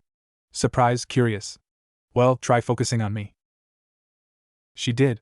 It was blurred for a moment before she saw it clear as day. He hadn't lied, but they had talked about a lot more. Aazelle, this man, wanted to do something to make it up to Naruto. Naruto gave him some strange thing that she didn't understand and he looked really happy about it. Said it would be a challenge, but he was looking forward to it. Building something for Naruto. She pursed her lips. You're building something for his arms? He tapped his nose. Spot on. There is a bit more to it, but that is all technical stuff that I don't want to bore you with. That power of yours, though, is really strong. Can you turn it off? She shook her head. Well, if you don't mind, when Naruto comes to visit me I could have a look to see if we can't fix that for you. She snapped her gaze to him with a small snarl. Don't worry, don't worry. I won't do anything if you don't want me to, and I'd make sure you could turn it back on. She relaxed. That actually sounded nice. She could get peace and quiet and no longer have these fuzzies constantly. It seems like the idea isn't completely unwanted. Hinkoa narrowed her eyes on the man. Why? Confusion. Why, what exactly? Why are you offering to help? Understanding. Regret. I want to say sorry. I fancy myself a bit of an inventor, so when I see situations that are like yours or Naruto's, a little part of me gets really excited trying to think of a way to help you guys out. Honest. Excited. I think I get it. You are helping yourself by helping us, right? Guilt. More or less. Oh, might be time for me to move on. It seems you have company. Hinkoa watched as vanished in a cloud of black feathers just as she felt that warm aura she was so used to wash over her. She turned around as Naruto stepped out with a glass in each hand. His fire cape was gone, now it just looked like he had these strange metal cappings on his shoulders. I thought I felt you out here. Concern. Relief. Yep. There's too many voices inside. Tell me about it. He was tired. He came to lean against the rail next to her and handed her one of the drinks. Only a few more hours left. Hinkoa slumped on the rail and let out a groan as she took the drink. She wasn't a big fan of this bubbly drink. It tasted weird, but if she had enough it made the fuzzies less than a whole lot more. Do we have to? The event? Yes. But if you want to go to bed early to get away from it all I can let Mum know, she'll understand. She let out a small sigh. Nah, I'll be okay. Just need to clear my head. He gave her a nod. Okay, well, don't push yourself, and if you need to escape for a bit just let us know. I won't say I understand what it is like, but I bet it's rough. She sipped at her drink and her nose scrunched up. She didn't like it. Thanks, but you should be inside. It's yours and Seek's night.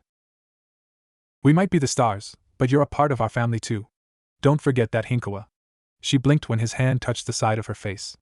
Don't be scared to be with us, Seeks won't bite. Naya, haha, maybe. I just need some air first, go, I'll catch up, yep.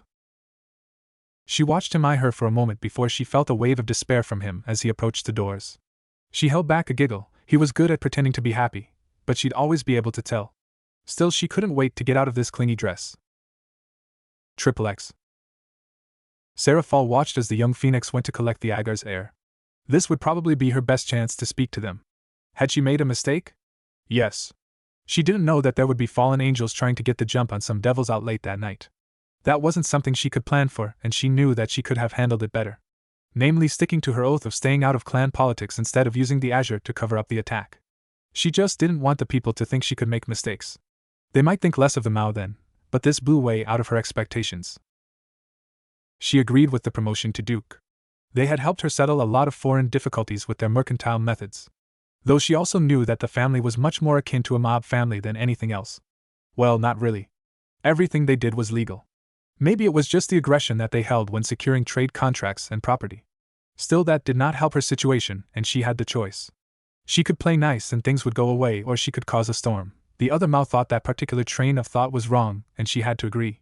Conversation with the yokai have just started up again thanks to Naruto Phenex and the Phenex giving them both financial assistance and medical supplies while the Phenex were in talks with the yokai. Everyone else, not so much. They also had the backing of the Agars and by proxy the Baal. It was difficult. So she had to apologize. The deal said tonight, or in a public venue aired to the underworld. She figured tonight would be better. It was a more relaxed setting and everyone was having fun. Tensions wouldn't be as high and everyone would be safe from retaliation tonight. Tomorrow would be a different story. Still, it didn't sit right. She was just doing what she thought was best, but it did go against her oaths. Seraphal didn't think that anyone would have taken them that seriously. She was seeing that was wrong. People took her words very, very seriously. She'd have to be much more careful about what she said in the future. What she swore to uphold and what integrity she promised to protect. Though the inquiry into her actions this past year had her worried. She didn't think she had done anything wrong. Then again, she hadn't thought that this would end up how it did. That is what bothered her. What were they looking for? Would they plant something if they didn't find it? Who was doing the inquiry? These were all questions that ran through her head as she slowly started to approach the young heirs. She took careful note that the cat, Hinkoa, was absent. Sona had told her that Rias complained about it being able to read her mind, and that was something she didn't want to tempt right now.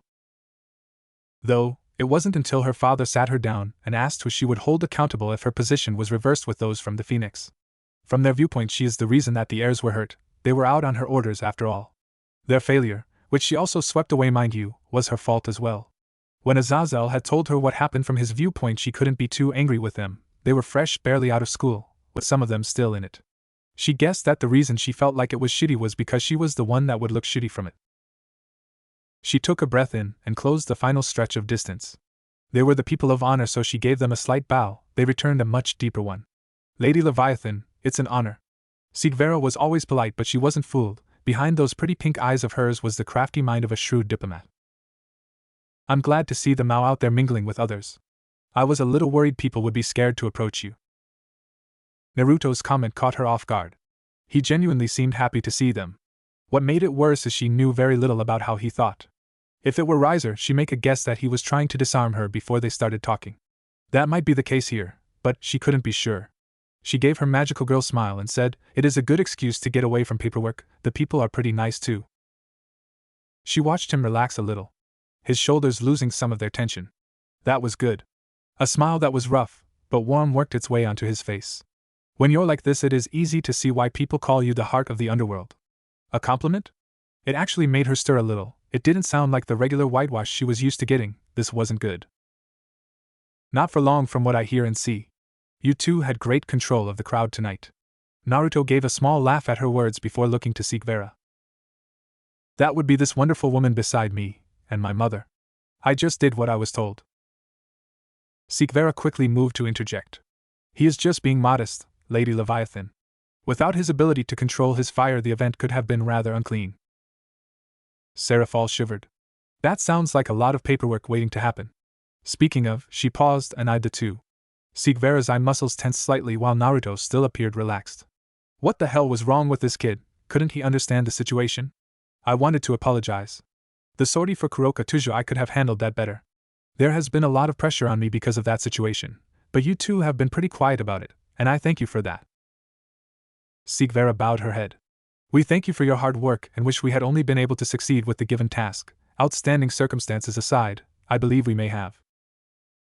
Seraphal watched Naruto. He didn't seem to agree with Seek Vera. That was something she'd file for later. Can I speak freely? That was a surprise, and not one just for her if Seek Vera's rapt attention on him was to go by. Sure. Naruto gave her a nod and linked an arm around Seek Vera's waist before looking over to someone and mouthing something to them. Come with me, he said softly to them. Neither of them argued and quickly walked with him and followed him outside. Seraphal narrowed her eyes on the white-haired cat girl she found waiting. Well, not really waiting, but leaning against one of the rails with a heavy look on her face. She watched the girl. It seemed she wasn't all there, talking to herself, scratching at her skin. Then her nose twitched and every strange sight vanished, and she turned and smiled, until they met eyes. Sarah Fall watched her face shift between fear and anger. It was something that the young Mao was not used to seeing. Then again, this was a situation that she was not used to. This conversation had gone off of any rails that may have been used to guide it, and now she was alone with the 3 people that nearly died. One of them did, under her orders. They were all so young. Guilt. Sarah Fall looked at the catgirl. What? You're feeling guilt. She looked between the 3 and saw an awkward expression on Naruto's face. Vera was watching everything intently. Sarah Fall wasn't sure who the biggest threat was anymore. Lady Leviathan. Call me Sarah Fall. Sarah Fall, Naruto started again. I brought you out here so we could speak freely, but also so I could lend some more weight to my words, I guess. Hinkoa here can read emotions and minds if she focuses hard enough. The young Mao nodded. That was a scary power to have. There were of course rumors sprouting, but she could understand wanting to keep it a little under the wraps. It also seemed that not all of the information she got from gossip was wrong either. I see. I'm not quite sure I follow though. Naruto nodded. I think you were set up with the Kuroka Tuju situation. He paused and gave time for the information to sink in. That is a serious accusation. I know. That's why I wanted to do this privately. I also haven't shared these thoughts with Vera, so if she rips me apart mid-conversation, please forgive her. Sarah Fall watched him give the young heiress an awkward look. Yeah, not the wisest move, bud, but he'd learn, probably. Have you told your mother yet? No. Then I will forego maiming you for now, my dear. That was stressed heavily. Yeah, this boy was in trouble for sure. But Sarah Fall had to admit, he was pretty good at removing the tension in the air. She felt a little more at ease now. So, I guess I'll ask what makes you think I was set up. The Amy family is well known for their abuse of servants. I'm pretty sure you're aware of this. She nodded. It wasn't something she was proud to admit, but not everyone used the peerage system for the betterment of everyone around them. Some used it just for perverse fantasies. The Amy were among that group. While we were pursing Kuroka Tuju, myself and Hinkoa were able to capture her. This was news. She looked to Vera and saw her grip tightening on his arm. I do hope you plan to explain yourself? She wasn't bad. Hinkoa got out, drawing eyes to her. She's not like me. She has control. There was something that she really wanted to protect, so much so she was ready to die for it. So I let her go. Sarah Fall rose a brow at that. Vera was in a different boat though. You let her go? I did. Why? It was the question that Sarah Fall wanted to ask, but Vera was just faster to the point. Naruto sucked in a breath and looked at Vera. I already had some information going into the sortie. The Yukai had asked me to check on her. They thought something wasn't right. The Amy were picking up a lot of books relating to breeding and senjutsu, and alarms started to ring. So I was already looking at doing something, but the reason I let her go was pretty simple. I saw signs that her younger sister, Shiron Tuju, was being held prisoner and subjected to injections of senjutsu-based energy to try and awaken something similar to her sister. He paused and waited for Sarah Fall to nod before continuing. I investigated further. It would appear that only Makibuda Amy, the king of the peerage, was drawn into the fight. The rest were left alone. After private talks with them, they didn't agree what was happening and are willing to testify against the Amy if granted protection. But I believe that Makibuda was killed to protect Shiron, which I can understand the feeling, and if I was in her position I would do the same. So, you are condoning regicide? If you want to twist my words like that, sure. But I know for a fact that I'd rather be a failure as a subject than a sibling. Sarah Fall could agree with that line of thought, but this situation was difficult. Responsibility to the state or to the family. That was always a difficult line to walk. And hypothetically, if I were to agree with you, you'd want me to revoke the upcoming bounty on Kuroka? Naruto shook his head, which confused her. Like I said, I believe you were being set up. There was only one viable escape route for Kuroka to take, and it just happened to have a band of fallen angels traveling through it. My mother always sighed that something is only a coincidence because you can't see how you're being played. Lady Phenex is wise, also ruthless, when it comes to politics. I take it that you have a plan then? I do. He paused and looked to Vera. I know you joked about it, but I would like to recruit Kuroka into my peerage while maintaining her bounty status, maybe even raise it a little, in order to find out who is trying to take down the Mao. Really? Vera questioned, to which he just nodded. Fine. But please do consult me about these things in the future, and not before a Mao. Thanks, I knew you'd understand. Sarah Fall felt good that they weren't angry at each other, but this was still a difficult position to be in. You know that I can't allow that, right? Naruto gave a light cough. I know, but you said we were talking hypothetically. I know that a Mao could not sign off on something like this, at least not publicly.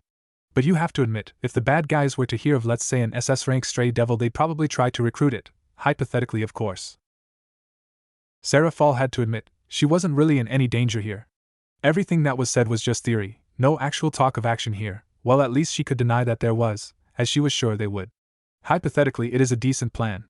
There are some rough edges to work out, like how would you ensure she stays loyal? It appears that we wouldn't have to. Sibling over subject. I heard that Chiron Tuja was found and taken captive. I could promise her safety in the Phenex household where she would have a constant security detail, but still be able to live a relatively normal life. Seraphal frowned. There is a problem with that hypothetical. Sirzex saw that some of the guards were getting antsy, and is keeping her captive in the Gremory household. Rias? Vera asked, to which Seraphal gave a slight nod. Of course it is. That's even better. All the girls turned to face him. I would like to know what you mean by that, Naruto. The blonde wasted no time in replying to his stern wife. Six, you've made it pretty clear that you don't want Rias to swap her contract to me, right? She nodded. Well, you could put the stipulation that you will consider her appeal favorably if the Gremory family is able to care for and protect the Nekashu in their care, as it would be in poor taste for the Phenex, who are working on an alliance with the yokai, to be in bed with someone that can't treat them well. This would allow us to wash our hands of having her on our person constantly, but still being able to keep a close eye on her,